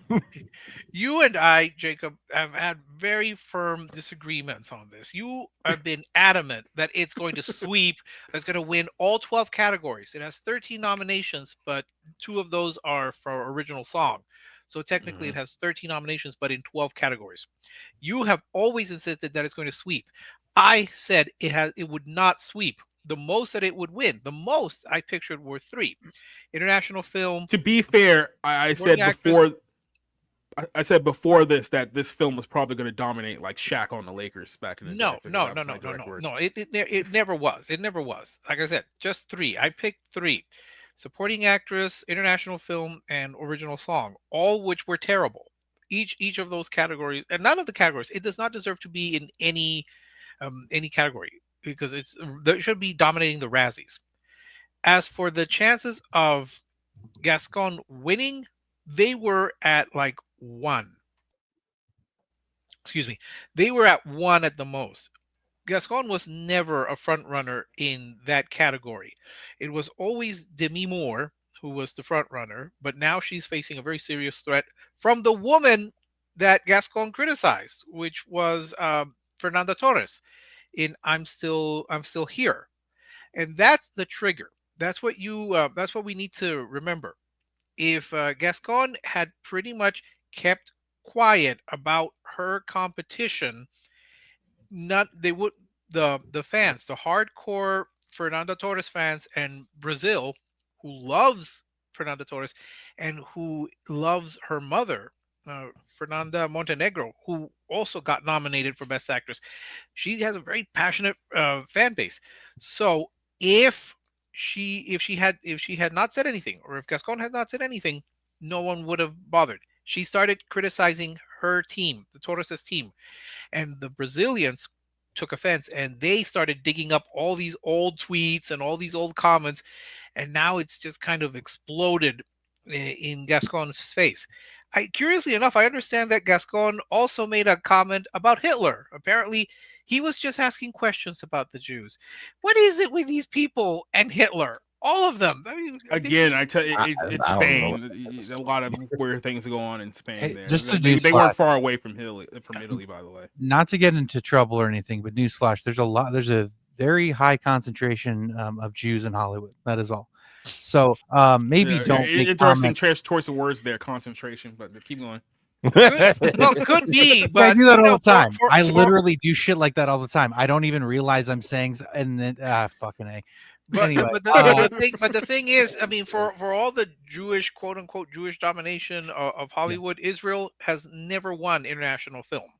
So I mean, you would think that they would always win. Well, a lot of the Jews in Hollywood are not necessarily aligned with Israel in terms of. They're more like the Wallace Shawns I mean, his comments are just almost are more unhinged than what Gascon has said. But to answer your question, let's just be very clear here. A lot of Jews in Hollywood too are basically just atheists. Like that's really, they're not practicing Jews. They don't have any concept of Judaism or Christianity or Israel. Like they're basically just like Baal worshippers. So let's be very clear. They're cafeteria Jews. Yeah. So I would just say they're more reform if they're that. But I would say, to answer your question, no, Gascon had no real chance, and this is not going to improve. In fact, it's probably going to do more damage to the whole film, because now people are rallying to "I'm Still Here" for international film. Does enough damage for the film. But well, yes, but for some reason it just became this. Look, there's so many people who already hated the film, just apart from the fact that it's this absolutely terrible film. So it really is the worst film I've seen in a long time. But that's the problem. Like, it is a terrible film, but that alone should just expose you to the agenda going on, because there's no logical explanation for this film of receiving 12 nominations. 13. Oh, it's even worse. 13, but in 12 categories. Look, it was about the hype, and it was about this idea that, oh, it's going to be transformative, and it's about trans issues. I guess that's the reason that they picked this nonsense. But look, the problem now is that this movie is dragging. I mean, Gascon's comments are dragging Saldana down. She was the front runner. Now she's losing steam. Now people are rallying for some odd reason to Ariana Grande. I certainly would prefer Monica Barbaro to win, or maybe Ingrid Bergman's daughter. Because you haven't noticed, Ingrid Bergman's daughter is also nominated. So also, just real quick, someone Neozoic asks here, Selena Gomez. Selena Gomez has no career to ruin at this point, so I'm pretty sure. Well, she's not nominated, and yeah, the problem is now Gascon's one comment is just angering so many people that they're starting to not vote for it. It had a chance to win 3. now it could actually go 0 for 13, which would be the biggest loser in Oscar history. Who knows? Maybe Saldana, maybe she can still pull it off, but she is losing steam. She's losing momentum. Depends on what happens at BAFTA and at SAG. If if people start gravitating away from Emilia Perez and start going to like a more popular choice, no pun intended, you'll go to Grande. Or maybe you'll do the de facto Lifetime Achievement Award for Rossellini. Or even they might actually pick Barbaro, which would be my choice. But it's sinking. It's sinking. The most now that I see it winning is maybe one for Saldana. But it's losing I think it's going to lose international film. It's not going to win Best Picture. And the song, who knows? It'll be very interesting to see if Hollywood, despite everything that's going on, just decides to double down and stick with the original plan. Only because, like, at the end of the day, the whole focus of this whole thing is Trump, and they already have all the speeches written out regarding Trump, and that's going to be their main focus. No. They still do this in the face of everything else. You keep insisting that they were going to vote Spencer. for Emilia Perez. Hey, Spence. You were just convinced that they were going to vote for it just because to show Trump. No, I don't think so. I mean, they could have won Best Picture, but really in a preferential ballot, you would have to have so many people place that at number one.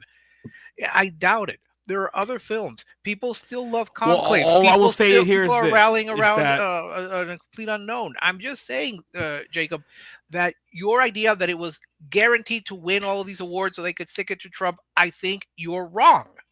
Well, I think that I'm right, because if you guys look in the Grammys, what was the Grammys all about? If you guys, I'm not sure you guys actually watch, because no one actually. I hate the fucking Grammys. I'm sorry. I really can watch. But the whole thing was like trans this and trans that, so that was the whole thing that they were building up towards, and of course their target during the whole ceremony was Trump. I believe that Hollywood had the exact same plan for all these other award shows. The problem here now is that Karla has become so unlikable that they've even removed her from the Oscar campaign that they were doing after the social media outroar. So they're in a tough spot now, because your centerpiece for this whole trans movement with this movie is the main star, who now nobody likes. So it's like, what do? Do you essentially turn the other way and go with plan B here, or do you just keep moving forward here? The question is Hollywood so out of touch and degenerate that they would rather move forward than admit that, oops, we made a mistake here? That's the real true question. I am not underestimating Hollywood's stupidity on this one. This is a get out of jail way to escape. I mean, they could, say, oh, we nominated Gascon, we gave it, all this great press, and we praise it as the first trans person to be nominated.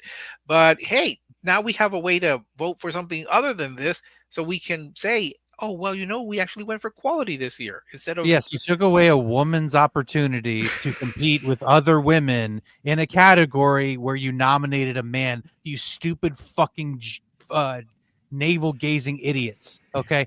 By the way, this story is the gift that keeps on giving. Not only was Emilia Perez my worst movie of the year, it got nominated for 13 Academy Awards, including a man in the Best Actress category, and now that man has alienated himself from even being competitive in a year where the movie is celebrating for simply being about trans issues. This is a terrible movie. It's not entertaining on a musical level. It doesn't have good songs. The trans community, very vocal on Twitter, fucking hates it. Mexicans fucking hate it. I mean, like I said, I mean, it's Spanish, so I mean, the Schadenfreude here is fantastic. Everybody hates this movie. Everybody hates the lead actor / actress, whatever it is. It's great. Now, the fact that like they have some awesome tweets that are hilarious in retrospect, that they're the celebrated token figure in Hollywood, which, by the way, they fucking do this every year. If you pay attention to award season, and I'm not expecting you to, they did it with Short Round a couple years ago.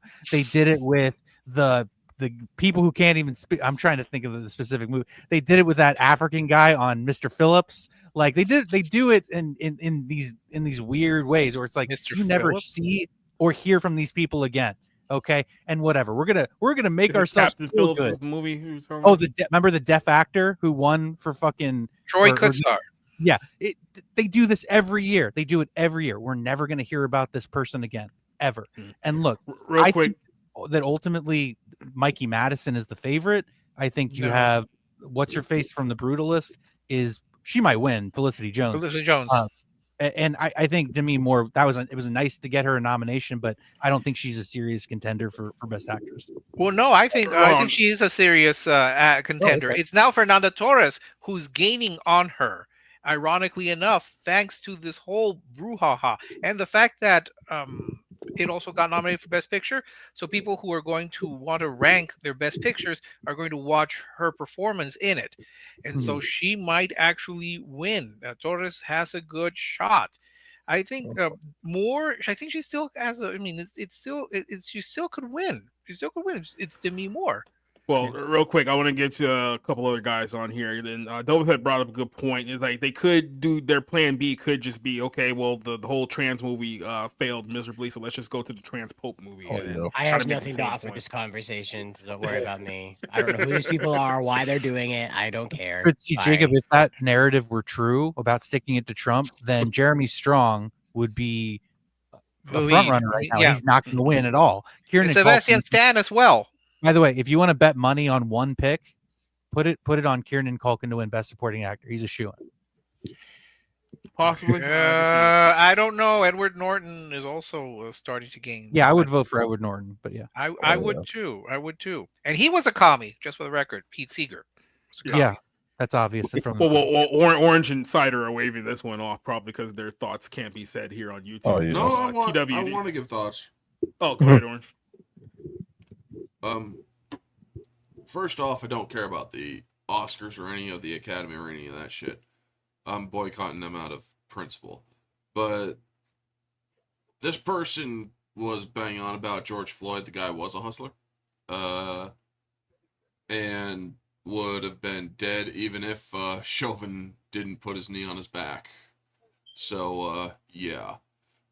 As for the shows that they have, the Oscars, I would rather watch the Raven Awards on OMB Reviews channel that night, because people like us, the viewers and whatnot, we can actually,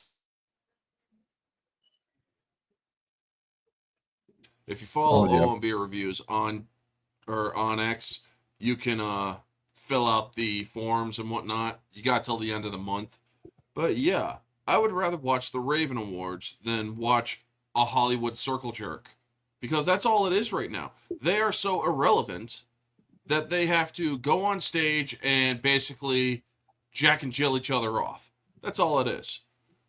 And honestly, it's just ridiculous how much attention we give it. No offense, Jake, but those are my thoughts on this. All right, TW. TW, he might have stepped away, but yeah, I mean that's kind of just how I feel about this whole thing right now. It's hilarious watching this whole plan completely crash and burn in Hollywood's face, and we can only hope that it gets even worse here. It does seem like they're freezing Karla out, so it'll be very, very interesting to see how this unfolds over the next couple months. To see how we deviate from the original plan, because they can still give this movie a crap ton of awards and just kind of like shun the main actor. That also could be a possible play here as well, but we'll see. But none of these movies that have been nominated, probably like 2 of them at most, actually deserve the award accreditation. This is basically just a political grandstanding move for Hollywood at this point, though. This is what we're getting. So yeah, my bad. I didn't have really much to say on this other than, I mean, they're eating their own. You love to see it. Yep. Oh, and answer to a question, yes, it's worse than Argyle. I mean, I would sooner watch Argyle than Emilia Perez. I mean, it's not a big bar, so it makes no sense. Let's talk about this film because I know you guys haven't seen this movie, but we talked about this a little bit on the 01 last week, but we kind of ran a little long, so I didn't get to go into it as deeply as I wanted to. There's a film out there called Companion, which is out in movie theaters right now, and it's a movie that it's like it's been out. I don't know how much money it's made or if it's made a whole bunch of its money back, but it's a film that's gotten some pretty solid reviews here. I did go see this last Monday. It was one of those mystery movie Monday type deals. And what I noticed here immediately about this film is that this is very similar to a movie that I watched a couple of years ago called Wife-like, I should say. And very similar premise here. You have a sex android who doesn't know that she's a sex android, who goes through the motions of thinking that you're living the average everyday life until he finds out that, oh no, I was basically created to pump and dump sad lonely people, right?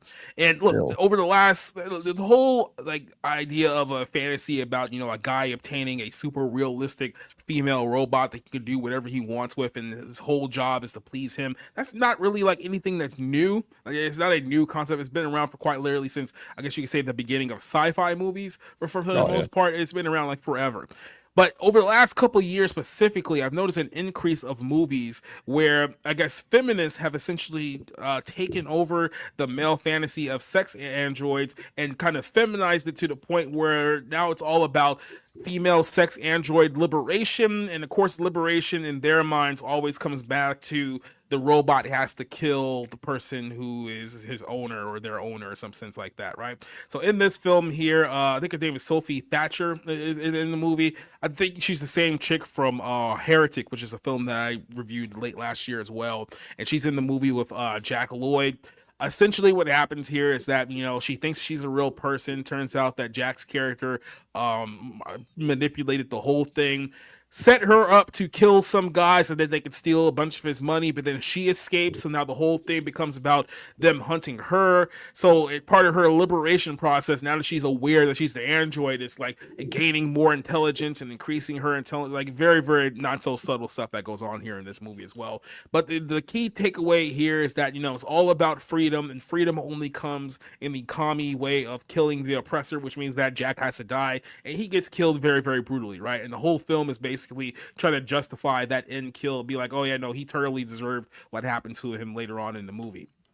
This is the very same promise here that I saw in a movie called Wife-like a couple of years ago. And in this film, it was essentially about a sex android. Once again, I guess was somewhat aware that she was, I guess, the android of this individual here. But of course, at the same time, she realized that there's some things about his past that he lied to her about, and she finds out about it. And it's about her freeing, herself and all the other sex androids. It literally ends in a sex android revolution where they start, the correlation to take over the entire world and whatnot. Now, the funny part about this particular movie is that this film did not get as many glowing reviews as the companion film, even though it basically has a very, very similar beginning, the middle, and end, because obviously in this film there was a lot more sexy ladies in this movie than there was in Companion. And I guess in the eyes of the reviewer critics, we don't like movies that pander to the male gaze whatsoever, because men might go out there and watch this movie because the women are attractive and they're not understanding the message, quote unquote, like in the film. So like that part is bad. So we're not giving this film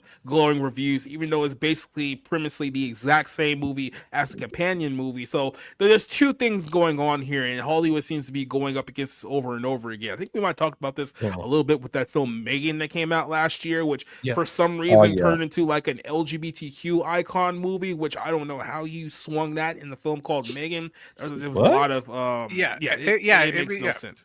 And there's a sequel coming out. Of course there is, because why not? But there's two things happening.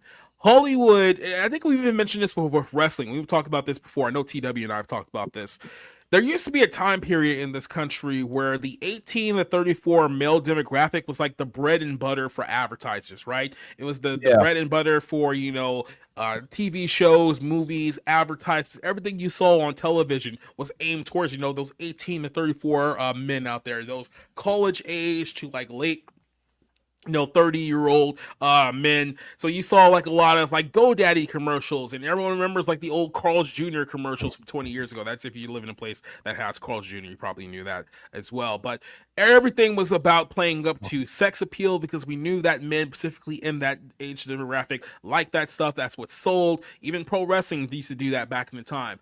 Now, especially since the age of Me Too, we're at this time period where Hollywood and a lot of these entertainment companies are actively rebelling against that demographic, to the point where we're now creating movies that are justifying the murder of men on very, very loose allegations of them being bad guys. Because, oh, if you're a person out there who wants a sex android, you must be an incel or an istophobe and blah, blah, blah.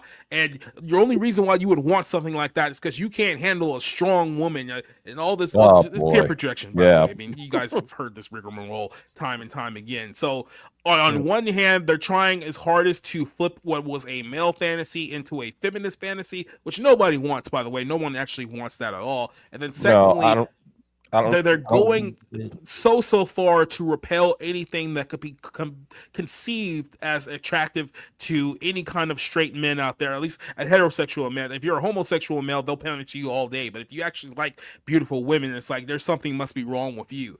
Well, I'm going to start here with Rob and this whole gaze here, because I know obviously a big film with you was The Substance, right? And this is my big point of contention with The Substance. Of course, yes, you have a bunch of naked, sexy ladies in the film too. In the way that Hollywood perceives that movie, it's all about, this is what men drive us to do because we have to, I guess, model ourselves off of their beauty standards. Like, no, that's not what's happening here. This is a movie about the depravity and the level of depravity that women are willing to go in order to obtain male validation, right? But it has to be the right male validation. It can't just be some regular Joe Schmo out there who thinks you're attractive. No, it has to be some guy in a powerful position to validate yourself. And we see this time and time again. Are we just living kind of in a different universe than what reality is, or Hollywood is right now? Or do you think there's something more, I don't want to say sinister in this aspect? Do you think there's a bigger problem here with the way that the genders have been kind of, what's the best way of putting this? The way that genders have essentially been weaponized between women and men and women, how the industry is going out of their way to kill, quote unquote, the male fantasy in a lot of these movies now. Yeah, it's like pitting the genders against each other. And really it's just like, okay, this is not conducive to any kind of a healthy future. Now, part of me wants to say they're just movies, they're just provocations, they're ideas, and they have no deeper meaning. But there's idiots out there. This is what people have to say to me all the time. I'm always the sounding board for like, it's just this, it's just that. At the end of the day, a lot of people are susceptible to the messages, to what they're being fed, what they're being shown, and they don't have critical thinking skills. And so I don't know, maybe this stuff does have a larger effect than I have given it credit for. Maybe I just want to enjoy movies and not think about how stupid people are going to respond. I mean, that's probably it right there. But look, the thing with The Substance, there's one scene that upends that argument of like, well, this is what men want us to be, and we're pushed into this world. It's like, Demi Moore's character is given an opportunity to have a healthy, nice relationship with somebody that is attracted to her as she actually is, as she actually appears, without any of the shit inside of her to make her, transition to a younger self. She didn't want that. She wanted to be something she wasn't, because that thing was given attention, was given focus and adulation, and was made into this celebrity figure. And that's the sad truth, is that that movie's about women. It's not about men. It's about what women are willing to do for another day in the sun, for validation, for attention, for wanting to be put on a pedestal, and look, I'm certainly not the person to talk about the modern dating world and men and women and whatever, because look, I'm not gonna say that ship has sailed a while ago, but it's just like modern women are fucking insane. They're crazy. Like they're just any possible way to avoid responsibility, to look at yourself, to try to learn from a interaction or a situation.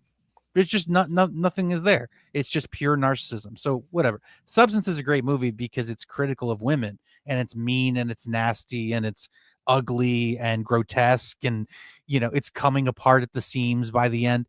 I love all of that stuff, you know what I mean? But and look, I think that you can make a movie like this that's an exploitation horror movie where it's like, oh, you thought you could get something for nothing? You thought you could fuck this robot and there wasn't going to be any consequences in dealing with AI and whatever? You could have a sort of moralistic underpinning without it being obnoxiously feminist, without it being this like man bad, woman good, even if she's not even a woman, she's a fucking robot.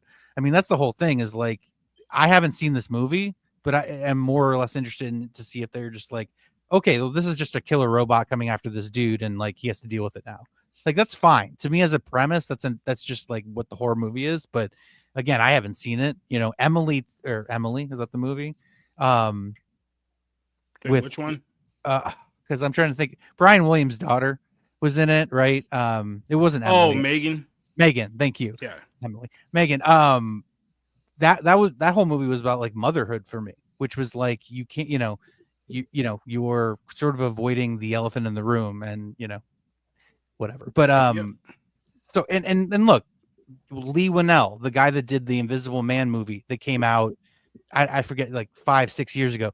That one was hilarious because it was like this super wealthy, famous inventor is going to like fake his death so that he can obsessively stalk.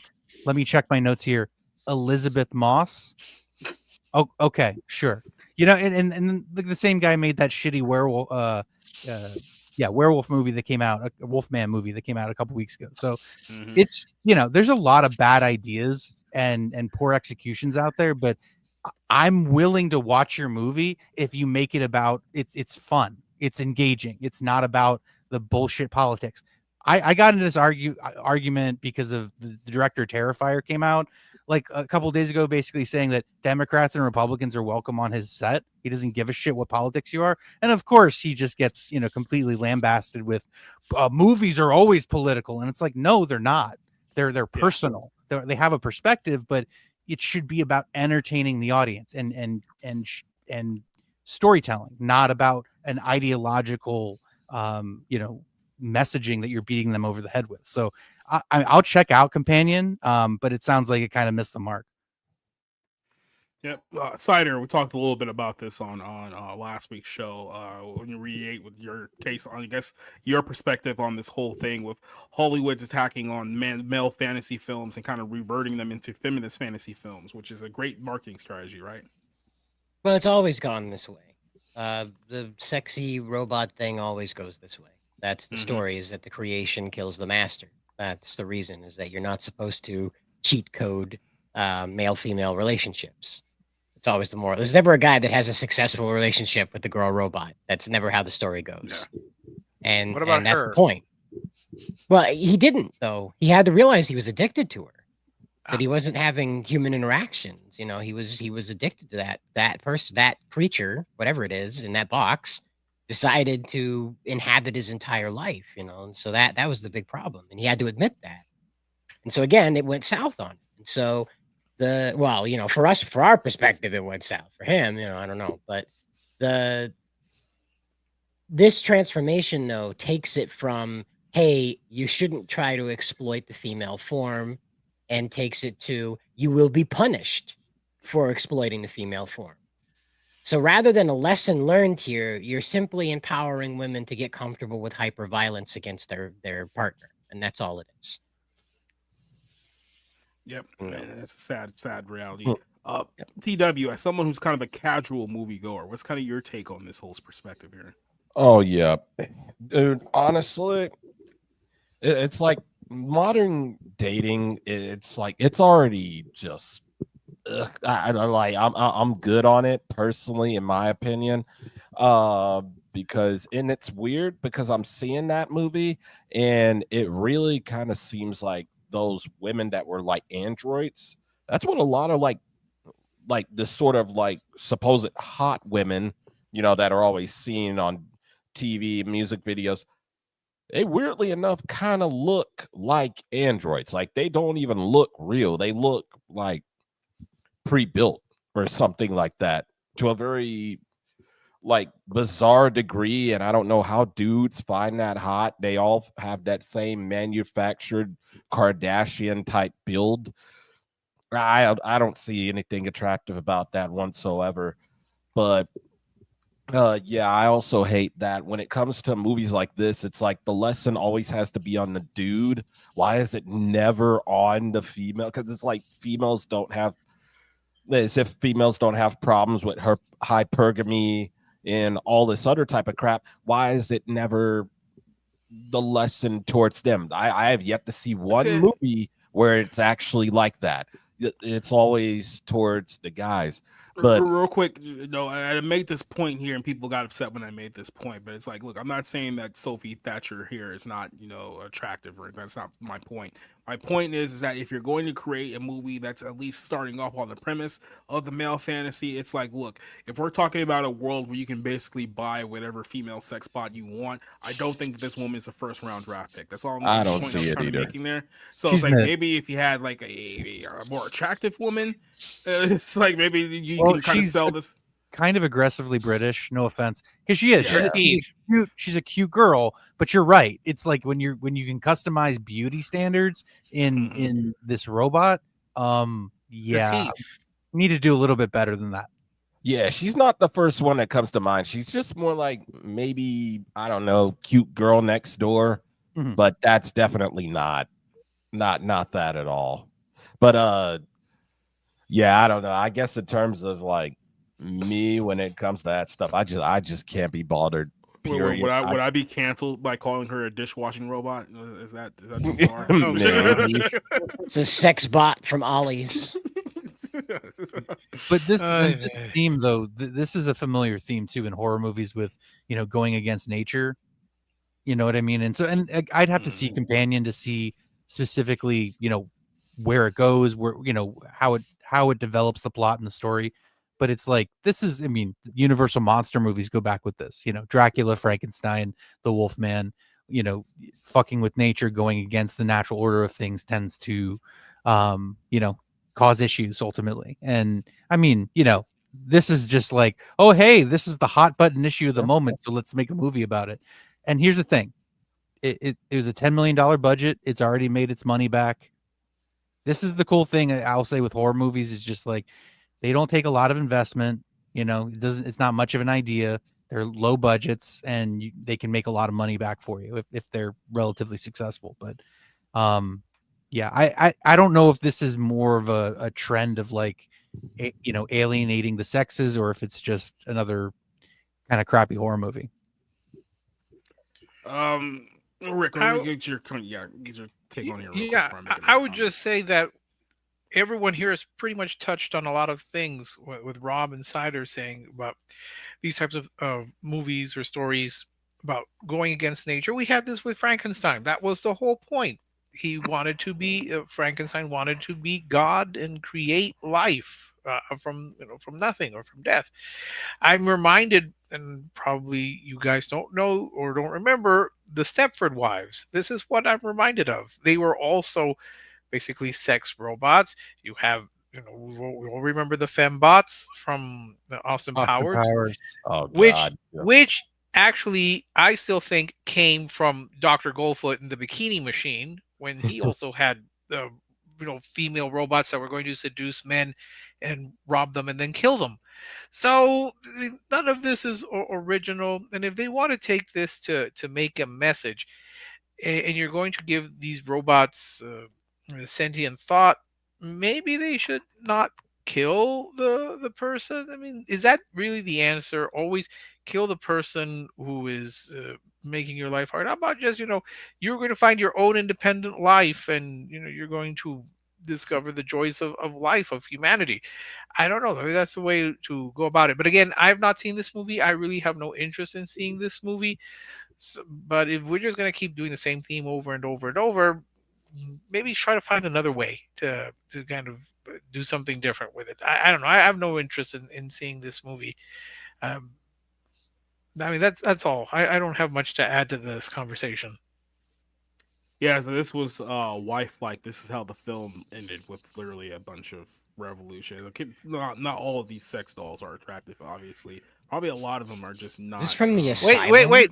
There's isn't there one guy in that sex? Yeah, so Okay. that's also another thing. In Companion too, there are gay sex bots there too, because I guess it's okay for the guys, like gay guys, to have their sex bots. Those don't even look like the prototype. Like, wouldn't there be like better ones that you could think of even for the guys? It's like this is the problem though. No Hollywood studio wants to actually hire attractive women anymore. So it's like they wouldn't go to like, I don't know, maybe go to like a strip club or something, or we'll go hire like some Victoria's Secret models just to be standing. They don't have to act anyway. They literally just have to stand there. You don't have to. They're not requiring to be like Meryl Streep in this particular instance here, but it's like they have to be. This has to fit modern audiences, quote unquote. So we have to find people that looks like us. No, this is interesting. I just saw Anora yesterday, and I'm sure that they could, if they wanted a sex bot, they could make Anora type women, and not like, I guess. But again, people like different things. Who are we to judge about individual John Baker things? has like 7 movies he's made, and 5 of them have to deal with either prostitutes, sex workers, or strippers. Like his personal connections are different than like the average Hollywood producer trying to make like mass fare. I will say this: that screenshot looks like a CW show. Like there's no, but I was thinking it was whatsoever to that. It looks like Smallville or something. Yeah, and curiously, I think in the Stepford Wives remake, one of the Stepford Wives was a man. So I guess that's progress. Yeah, I guess maybe. But yeah, I mean, to me, it's pretty much showing. I mean, the whole genre in a lot of ways. Just look at it's like, what are we doing here? It's basically women, or at least a representation of women, rebelling against their purpose, because that's all what it is. It's like they were literally created to serve man in one way or another, but it's like, no, serving man is bad. You have to go be independent, do your own woman thing. And that's pretty much been like the entire message of feminism since like the very beginning, and we're just seeing that being portrayed in like movies now. So it's like, but to me, this, oh god, I don't think that makes it's like doing it's like, okay, the intended purpose of serving men bad. I'm gonna do my own thing. Okay, go do your own thing. Well, actually, that's too hard. I need a man after all. And it's like, if men wants any kind of sexuality that's bad, but yet we promote OnlyFans and women doing pornography, because it's somehow them doing porn and having sex with a bunch of people, that's empowering. But if they were to just be, with one guy, that's somehow oppression and slavery or some nonsense like that. So it's like, these are the people who are teaching us morals here in a nutshell. You wonder why our country's in the position we need these types of films, otherwise we'll end up with Handmaid's Tale. Well, TW, I'll make one more point with this one. TW, if you've noticed too in WWE, now this probably has just more to do with the person in charge. We're being a little bit honest with ourselves here, but you notice that over the last several years, as WWE has gone into the women's revolution, a big part of that is that, well, we're going to tone down, if not get rid of entirely, the sexual appeal of the women on that show now. And you notice that as a result of that, women have gotten more and more muscular, more and more mannish looking, and instances there to the point where they basically look like dudes. And there's a lot of people out there who basically looks like dudes. Me, you, and Cider watched the Women's Royal Rumble last Sunday, and it wasn't a great look. It wasn't and if people who are tuning in looking for a modern women in the WWE, that's exactly what you're going to get now. And it's like, if you want to look at how bad things have gotten in wrestling, to the point where women aren't even like recognizable as like women anymore. Jordan Grace, there you go. Jordan Grace, that there you go. That's a lot of people were absolutely convinced that Jordan Grace was a dude. Let's just put it that way. Pretty convinced that Jordan Grace was a man. For what they saw last week and from other weeks as well. I'm trying to find this photo here, but I'm trying to find it in a much bigger font than I normally had it here, but maybe this one will work well. I'm doing this on the fly here, so just give me one second. Yeah, here we go. So I have no idea who this woman is, but obviously we know who the person on the right is because we just talked about her last week. The other one is someone called. Oh God, they're there's calling more. her Delta now. That's what I mean, Tony. So Oh, there's a lot of quote unquote muscle mommies here on the show now because apparently that's the fetish that they're playing up to. So if you're looking for anything that could be remotely attractive to anyone who's not a lesbian or a very very simpish guy, you are in every way, shape, and form SOL. Is that safe to say? And you only got what? Oh, go ahead. No, I was just going to ask. You know what I always ask? Who's the target audience? Who is this going to appeal to? Lesbians and women. Yeah, gay women. Yeah, that's and exactly. And people who like clown makeup. Basically, the dudes that like to get penetrated. That's who that appeals to. Look at that. There you go. All of these are women. These are not trans women. They're actual women. Supposedly. Women, that I we know still of. debate that. Jordan Grace is not even 30 yet. I'm just throwing it out there. She's the one on the far left. Not even 30.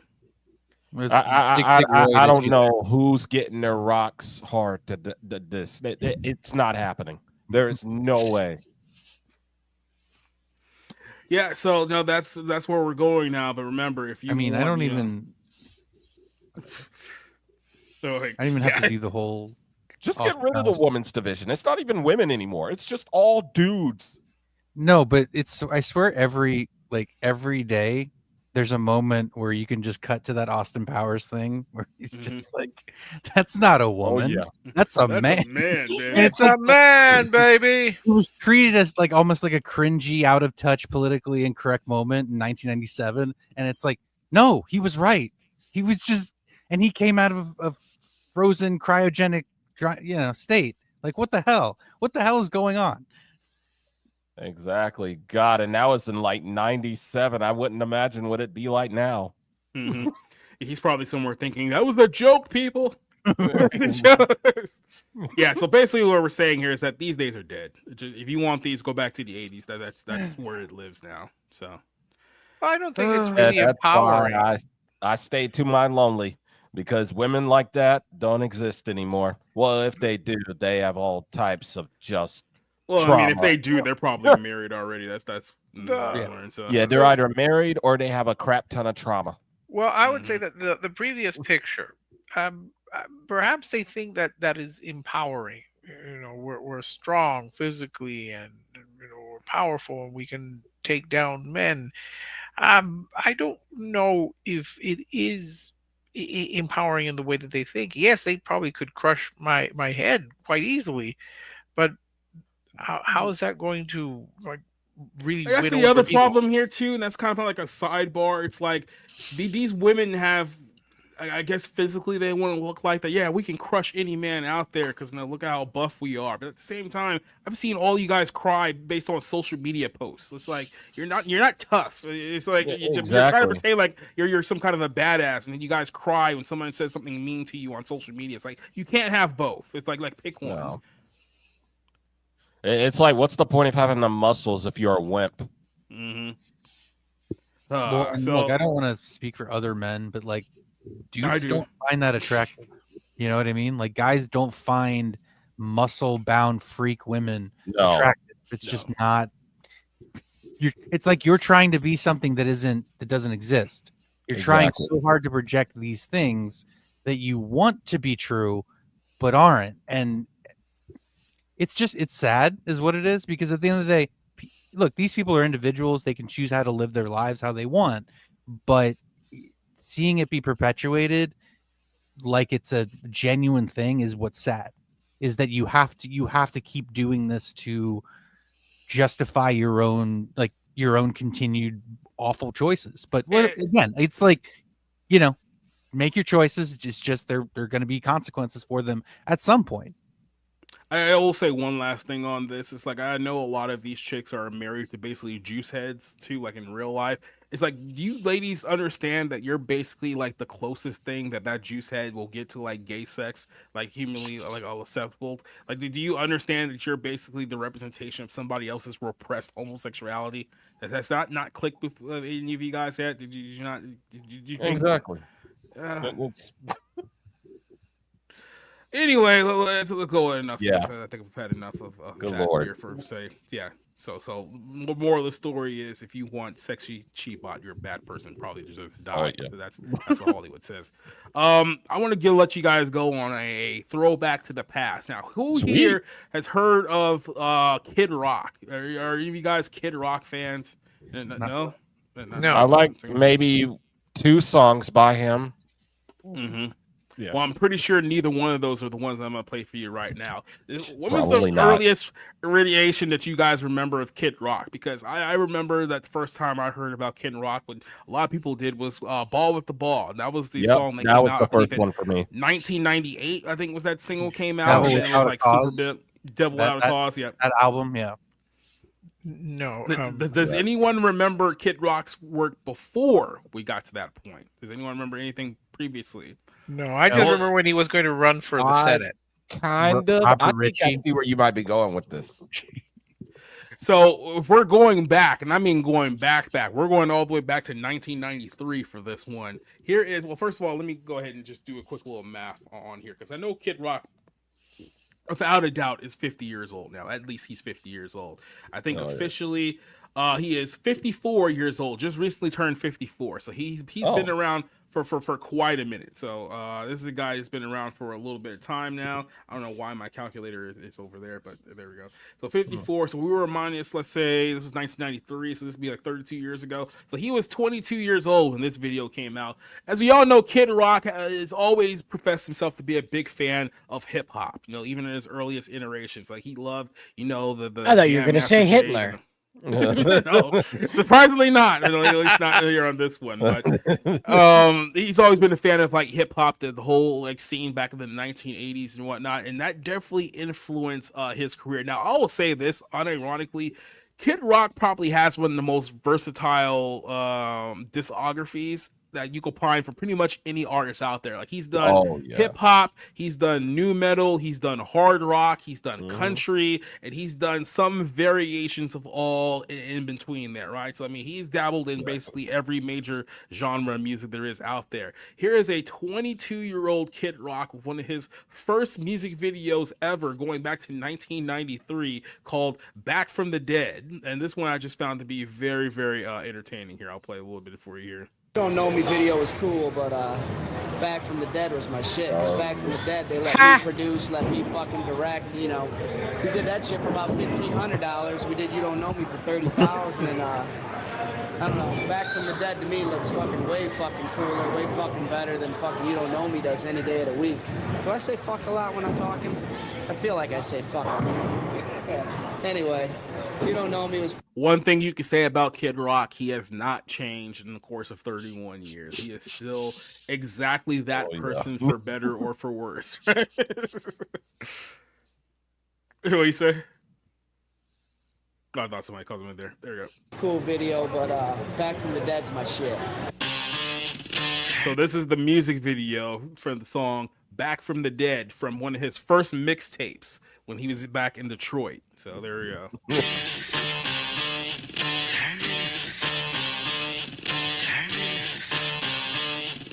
I mean, by the way, just real quick, Leslie Tarkin said there should have been a language warning. I mean, it's Kid Rock. I just assumed that people knew that Kid Rock dropped a lot of F-bombs. Oh, yeah. Yeah, for those who are not aware, yes, there's going to be a lot of F's in here. It's Kid Rock. He hasn't changed at all. Say here we go now. Say here we go now. Say here we go now. Say here we go now. You sampling the Smiths? Yup. I know that anywhere. But by the way, this whole video is like disgustingly 1990s. So if you want to blast from the past to like that early mid 90s MTV, what was the MTV rock show back then? That they used to do Jams? MTV Jams? No. It was specifically like a show. Headbangers Ball, was that it? Yeah. Oh yeah. I think that might have been it. But yeah. There was another one called 120 minutes, but that wasn't really like. That was like alternative. There we go. Blacks and whites dancing together. I missed this time so much, man. Even though I was a kid. Phil.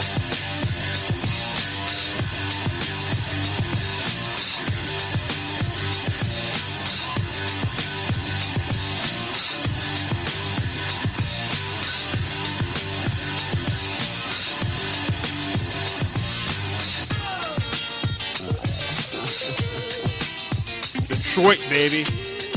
Oh yeah.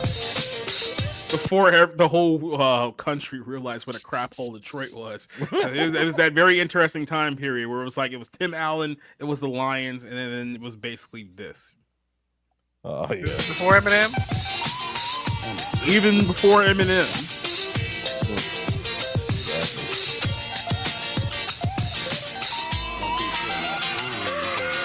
Oh.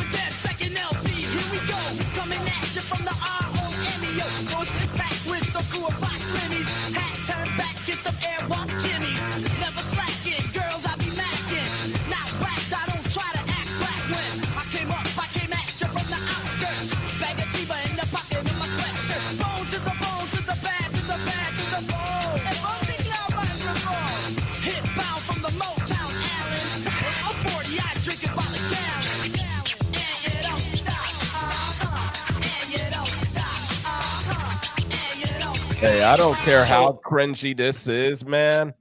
I'm telling you right now, if there were a time machine made that, like, I could go back to this time, I'm telling you right now, I'm not even thinking about it. I am.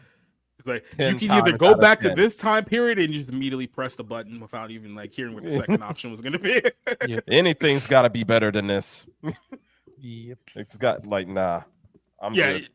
There was Headbangers Ball, then there was Alternative Nation. I think that was the other one. That was kind of the more like Nirvana grunge type music. Oh stuff. yeah, that's probably if you were into. By the way, here I was gonna make a point here about this video or this. Oh yeah, Cider. I wanted to shoot this one with you because I remember the last time we did something like this. Your mind was blown by the concept of wiggers because you're from Maine, so there's not a whole lot of black people there. So there's definitely not a whole lot of white people pretending to be black. You'd be surprised. So. There's not a lot. Wait a minute. There's not a lot of people in Maine, in general. Flatly, yeah. Kid Rock's always been a bit of a mystery. He didn't really catch on up here. Might be more of a Midwestern, West Coast kind of guy. Country dominated up here. Rap only came into the picture about 15 years ago or so, and that was like the most commercial, radio-friendly rap possible. Like just south of Will Smith. Stuff no one likes. Yeah, exactly. And that took off up here. Everybody, they were like, "Yeah, we're so cool now. We speak the black lingo now. We're cool."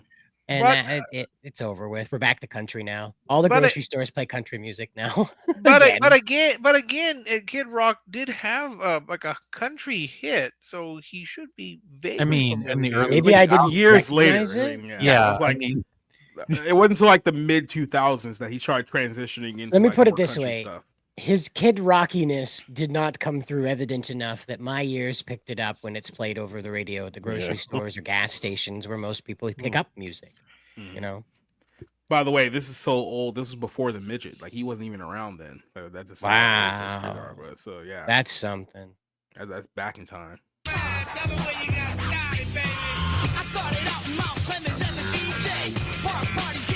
All right, 180p. Yeah. I think that's a face or a dinner plate, one or the other. Kid Rock on the ones and twos, baby.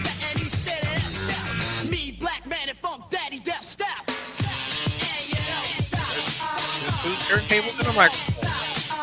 Do you think that Kid Rock got an N-word pass back in the 90s? Nope. Not even then. Put the needle on the record.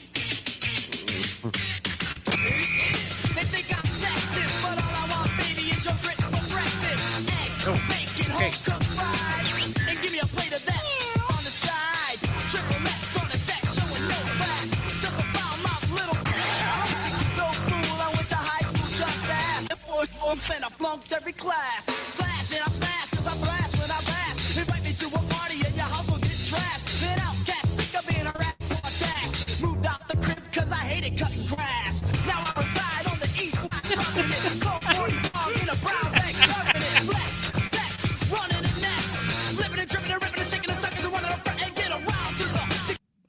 Nick, how much money do we have to put together to get you to recreate this music video? We're talking millions and millions, because I don't think I would passively be believable in all of this. Besides, there aren't any rural parts here in West Texas. We'd have to move like further further east for me to even try to look like any of this part. The cider, is this something you would take one for the team for? Sure. Yeah, nothing better to do. That was a very enthusiastic sure. Kid Rock, man. What do you want out of me? Do you remember when the chicken thing was the popular thing? Remember that? I'm glad it's not.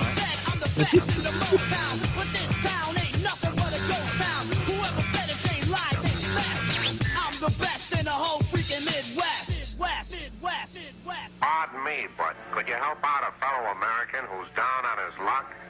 Ooh, he's sampling Treasure of the Sierra Madre. Yep. So that was our little blast to the 1990s. Don't you guys want to go back to 1993 now? Sure. I can't fault this song. I mean, you've got Treasure of the Sierra Madre, you've got the Smiths, you've got some crazy person just running through cornfields that apparently grow outside Detroit, things that I did not know. I'm kind of wondering, this is Michigan. This is Michigan. Where I wonder if like Bookstore Thor is just like if this was his experience. Yeah, you would have to ask him that. Yeah, well, I'll ask him. I'll ask him. But that's it. That's interesting, I suppose. But yeah, he could have been a senator. For someone, he could have been a senator about it at all. So that's not true. But no, I mean, I'm gonna be completely out of my depth here, but it kind of reminds me of like Beastie Boys, that kind of. But again, I listened to no hip hop, or rap before I was like 23, and then after that I was like, yeah, it's fine. It's them bragging about murdering each other. Okay, I'm good. Well, Beastie Boys never bragged about murdering anyone. No, I mean that's nowadays, but back then it actually had some focus. Hey Beverly, how you doing? Hello, I'm doing all right. Been a long day. I'm glad I was able to make it before you actually like end the stream. I don't know how long you're going for. I was literally just about to end the stream and then you showed up. I figured that would be the case, and I was like, I'm gonna try and make it. Your streams are always happen at like the worst times for me, so I feel so bad because like you'll reach out and ask, and I'm like, this is like the one time I have something going on. It's like every time you stream. Yep. But yeah, no, we just got done talking about an old Kid Rock song from 1993. This is even before he was like famous.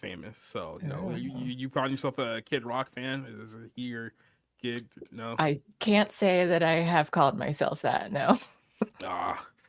Well, yeah, no, I thought that would just be a fun one to look better to. And then, of course, this is what Kid Rock looks like now. So you want to juxtapose 22-year-old Kid Rock to recently 54-year-old Kid Rock. Is what he looks like now. So, yeah, like I said, guy has not changed at all. Which, like I said, I mean, there's a lot of people who have sold out, but he's not one of them. So, I mean, give him credit for that now. So, there's now I'm curious because you both would know more. I mean, people here might know more.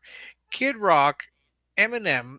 Similar backgrounds, but completely diverged in socio-political views. Because you've got Kid Rock here celebrating the MAGA victory party. You have Eminem going around, blaming Trump for everything in his life. So I wonder, despite Kid Rock and Eminem used to be friends. I'm not sure if they're still friends now, but they both used to, because they were both from Detroit. So I mean, exactly. So they had a similar background, but they went completely different views. I wonder what happened in their lives, to make that strange.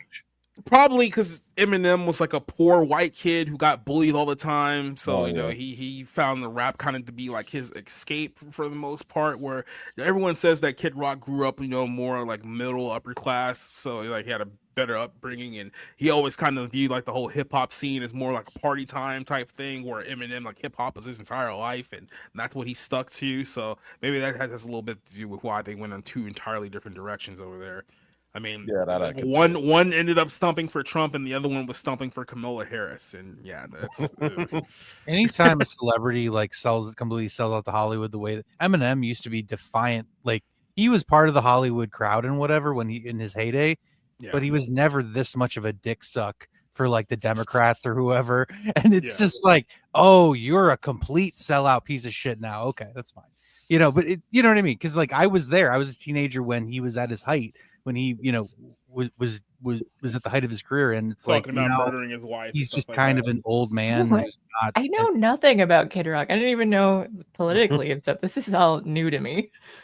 Kid Rock, So- like this is the thing I could say about him at least, is that there seems to be some joy in his musical process. I can't really say that about Eminem, but well, you can't, because you can't say that now, because like when Eminem came out, admittedly, I still didn't think much of him then, but he was at least something different. You know, he brought something different to the table, something interesting, and it wasn't just so much a white boy trying to rap.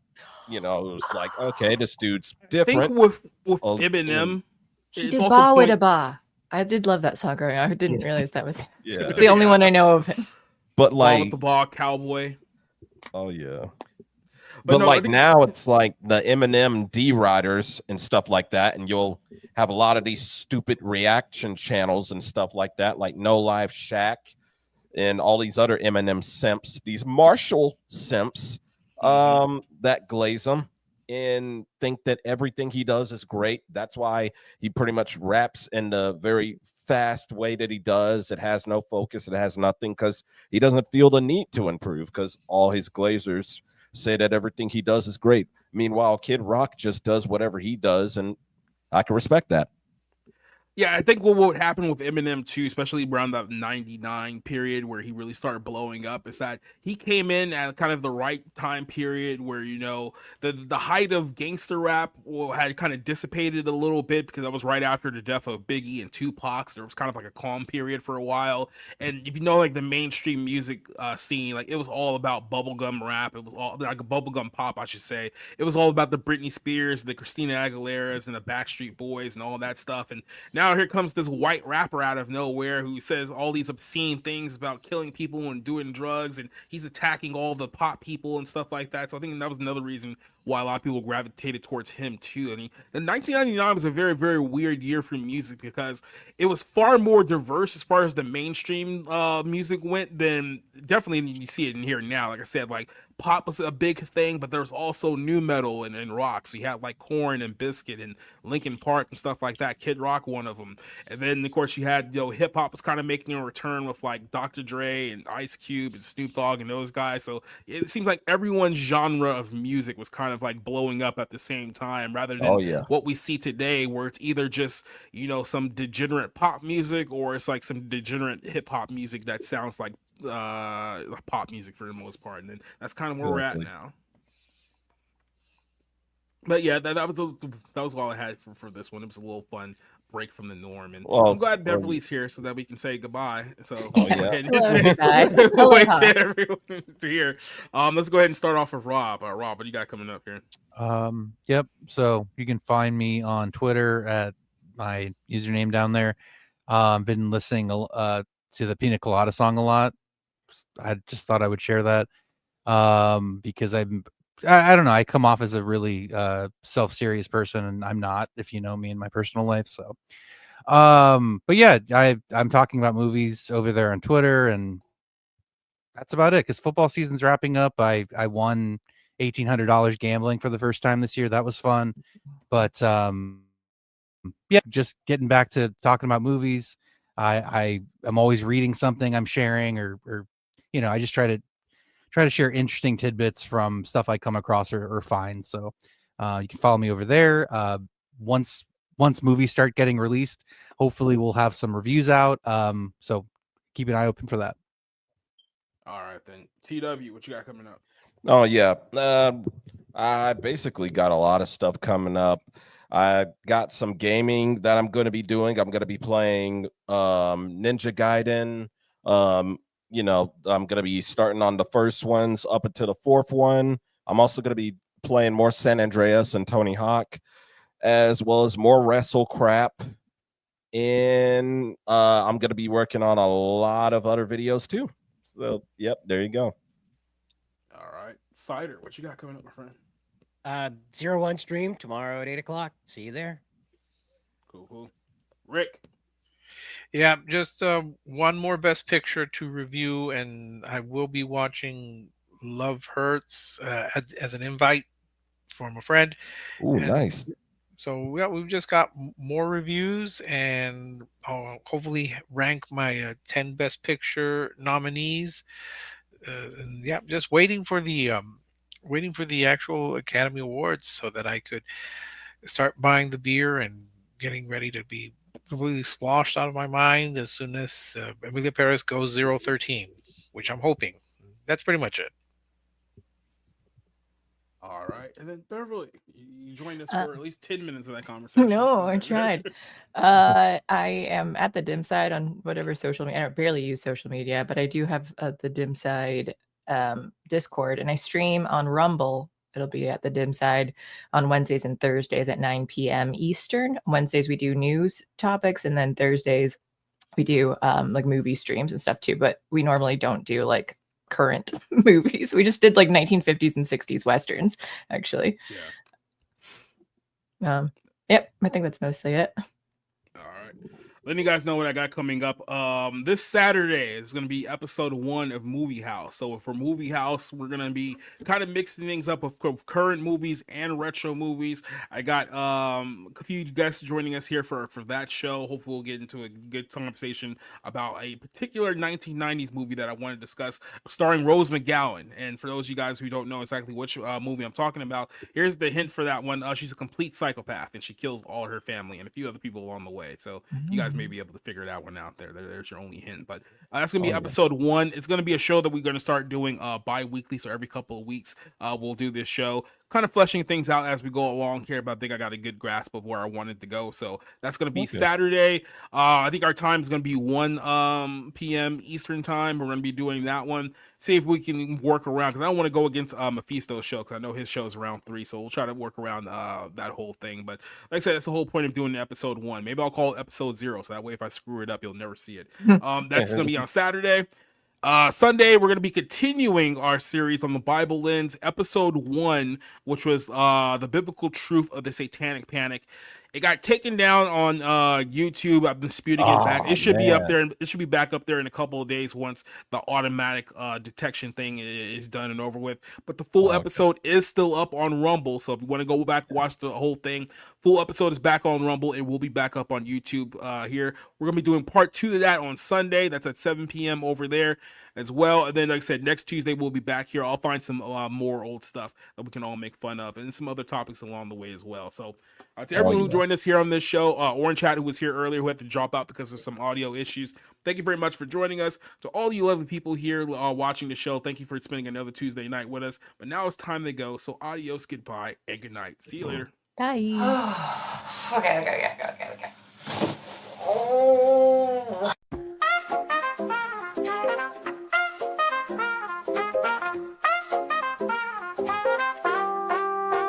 Making your way through the daily grind takes everything you've got. Taking a break from all your worries sure would help a lot. Wouldn't you like to tune away? All those nights when you're feeling low, the rent is overdue, and your coffee maker's broken, your luck just seems to skew, and your boss is always on your case. Sometimes you wanna go where everybody knows your name, and they're always glad you came. Wanna be where you can see our troubles all the same. You wanna be where everybody knows your name. Roll out of bed and you feel the dread. The morning's looking bleak, and your internet is down again. You haven't slept all week, and your car just broke down on the way. Be glad there's a place online where you can feel at ease. In the barroom, podcast friends, we share our thoughts and tease. Every story shared, every laugh so free. Sometimes you wanna go where everybody knows your name, and they're always glad you came. Wanna be where you can see our troubles are all the same. You wanna be where everybody knows your name. So here's to the we all hold dear. In this ballroom of the airwaves with friends so near. Every story shared, every heartfelt cheer. It's more than just a podcast, it's where we steer. I still don't feel like I know how to shoot these things.